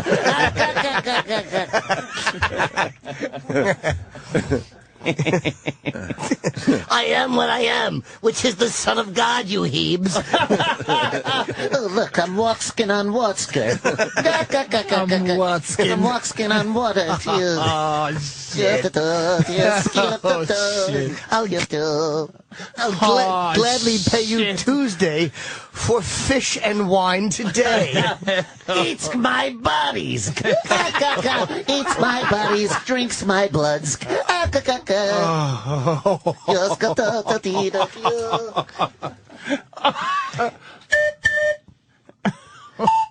I'm the Messiah.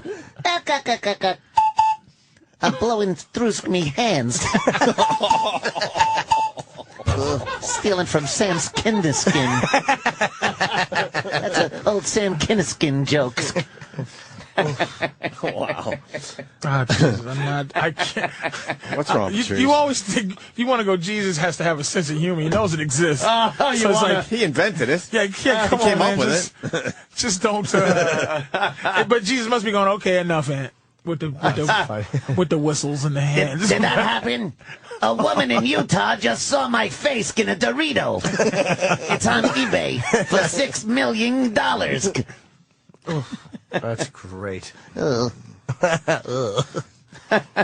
What would you do if Anthony and I both just fell face first on the table and died? I would get on my knees and fucking cry and go, I'm so sorry. I'm so sorry, Jesus. Now we know there's a God, though. I'd walk around. Would that be a good trade-off? Jesus. Losing a couple of your pals to know that there's a God out there? Yeah, absolutely, dude, yeah. Jesus, I was just making people laugh and happy, and that's something that I think you would like me to do, Jesus. Thank you. Amen. I think I would die if somebody said, okay, die right now to learn. You can live for 100 years or die right now to learn everything. Everything. Just to know everything. What if it was nothing, though? But that's a hell of a gamble. It's something, dude. Even the beginning of how the moon was there, you know, the explanation of the moon is best done by Thundar the Barbarian.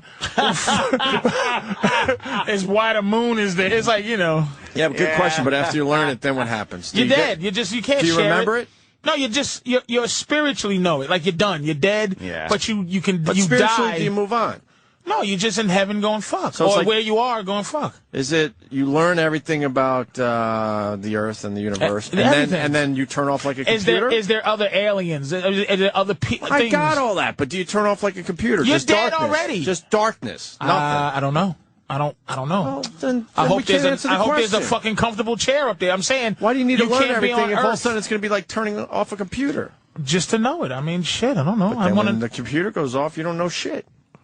But you what are you knew talking it. about? But you knew it For a split second? Yeah, for that split second, you all just the knew. info's in your head. You just know. You do know they now have a photo of the Milky Way, I believe the Milky Way, that is 380,000 years after the Big Bang. That's a really early photo. Pretty fucking... That's less than 500,000 years after the Big Bang. That's a really fucking old picture. Jesus. Tony Soprano died at the end of The Sopranos. That's what it happens. That's how it happens if you don't believe in God. Just darkness. No. Boom, done, over. I don't think he died. I so think he died now. I would just like to know some shit. No doubt in my that mind. I'm never going to know. And your memory would be, you know, just like it ended. I'm hoping, spiritually, you hope that you still have consciousness in some spiritual way. You just don't. I guess the point is you can't share it with anybody. It's just enlightenment, and there might be a heaven where you could just sit there and you know things, and you get to have information that you'll never have alive, but you can't share it. You just know it. You just know it. Well, that's all right. Then that's what I'm saying. That's kind of cool. Once you're dead, information is worthless because what fascinates us is meaningless. Within your blob of whatever you become after death, yes, that's kind of a cool thing to have. And I'm sure after a while in that blob, you're like, fuck, I should have lived because knowing shit and being dead stinks. Exactly. It doesn't mean anything if you can't share it. God. Great to know it and tell a chick and make her suck your dick. Blow me! I know everything! Well, the latest Mel Gibson remix from D-Boy. Let's do this. Janine asked for this one? Yes. Janine, this one's for you. Hello. Fucking embarrassment to me. You look like a fucking bitch on heat. Who do you want to talk to? And if you get raped by a pack of niggers, it'll be your fault. Why don't you go out and fuck your mother, you son of a bitch? You'll be a nice guy, ain't you? Hello? Stay on this phone and don't hang up on me. I have plenty of energy to drive over there. What number did you want? You should just fucking smile and blow me! Yeah, come over here. I'll suck your prick. I deserve to be blown first! Sure. I'll cut your fucking prick off. Blow me first! Well, you motherfucker cocksucker. Why don't you come over and talk to me person to person? Hello? You need a fucking bat in the side of the head. But you ain't got the nerve, you fucking bum. Oh, you're all angry now. Come on down, you son of a bitch. I'll give you $50 a reward. I'll put you in a fucking rose garden, you cunt. You understand that? Because I'm capable of it. You understand that? Why don't you come down, you yellow son of a bitch? For what? You motherfucker bum. Fucking blow me, bitch. If anybody would say that to me, I'd come down and fight him. Fuck you. Wow. It works fucking perfect. That could have just been a fucking argument right there. It sounds like the two guys are talking to each other, you know? Yeah, Chip. And who's the other guy? Red? You never heard the Rebar Red tapes? from the, yeah. Very famous tapes. From where? 2 Bar, yeah. 2 Bar, I'm sorry. 2 Bar. He would. Where was 2 Bars? In Jersey. There's some guy that used to call this guy Red and do those pranks to him that. Do we have one for wound up- Patrice? Bart Simpson would do it to Mo on The Simpsons. It was kind of inspired. Okay. Yeah, it was inspired. He's a by this guy. he was a bartender, and this guy would call the bar and hassle him. Yeah. Did we talk to the guy who used to call? I don't remember. think so. Did we? I don't think But he'd so. ask for, like, my cunt and shit, and the guy would be like, my cunt, you know, he's not here. He would really Just fuck fucking with the ask guy. for it. This guy Red was an old As school man's man. Loved that, yeah. And could not Classic. handle being shit talked. That one might have been my favorite out of all That of is a them. good one. He goes, yeah, I'll come down, I'll suck your brick. Do we have any fucking... Yeah, we're looking for it. Oh, okay. Yeah, I got him. You right? Just one for Patrice. Some of the... Yeah, some of them are really... I fucking love that guy. How great is that old Those guy? are great. When the guy, The kid's like, Standy Payne. Yeah, he just couldn't get it out. Standy Payne's like, You're trying to Standy kid me Payne. now? Yeah, why don't you have a little moxie and come down here? That was an old school... I've seen photos of the real Red. There's online. You can look him up. Yeah, he looked like an old gruff. Yeah, look for him, Danny Red from 2 I think you can see a photo of him.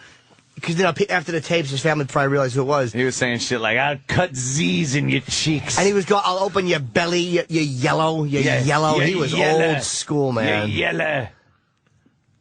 You old hag. Push it down the stairs. To the bar. Oh, is that it? There's Red. Is that him? Let's see what Red looks like. Yeah, who knows? No. That's not him. That's somebody else. That looks like green or something, Dan. No, see, it's not just colors. They're names. Oh, I didn't know. What are you doing? You're on a computer like you're looking like whatever.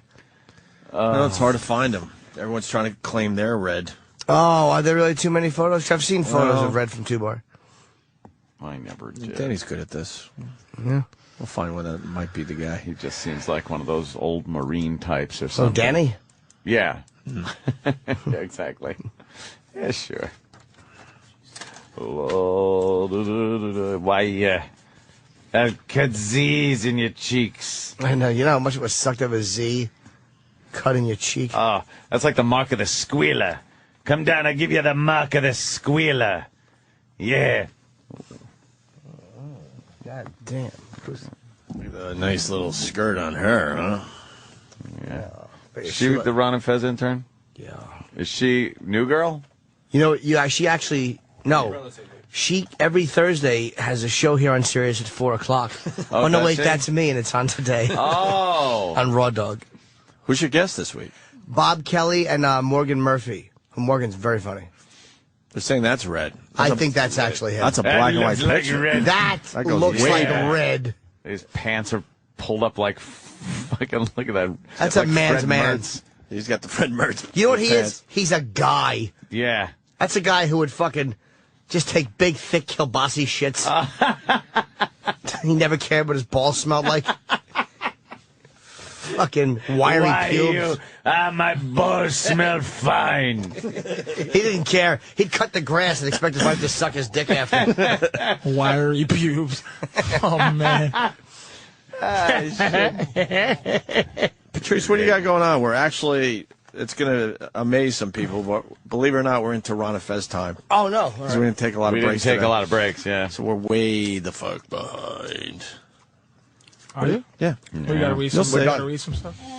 Let me say this. I'm in Atlanta. Punchline, end of the Do month. some reads. I don't think so. I think we're good.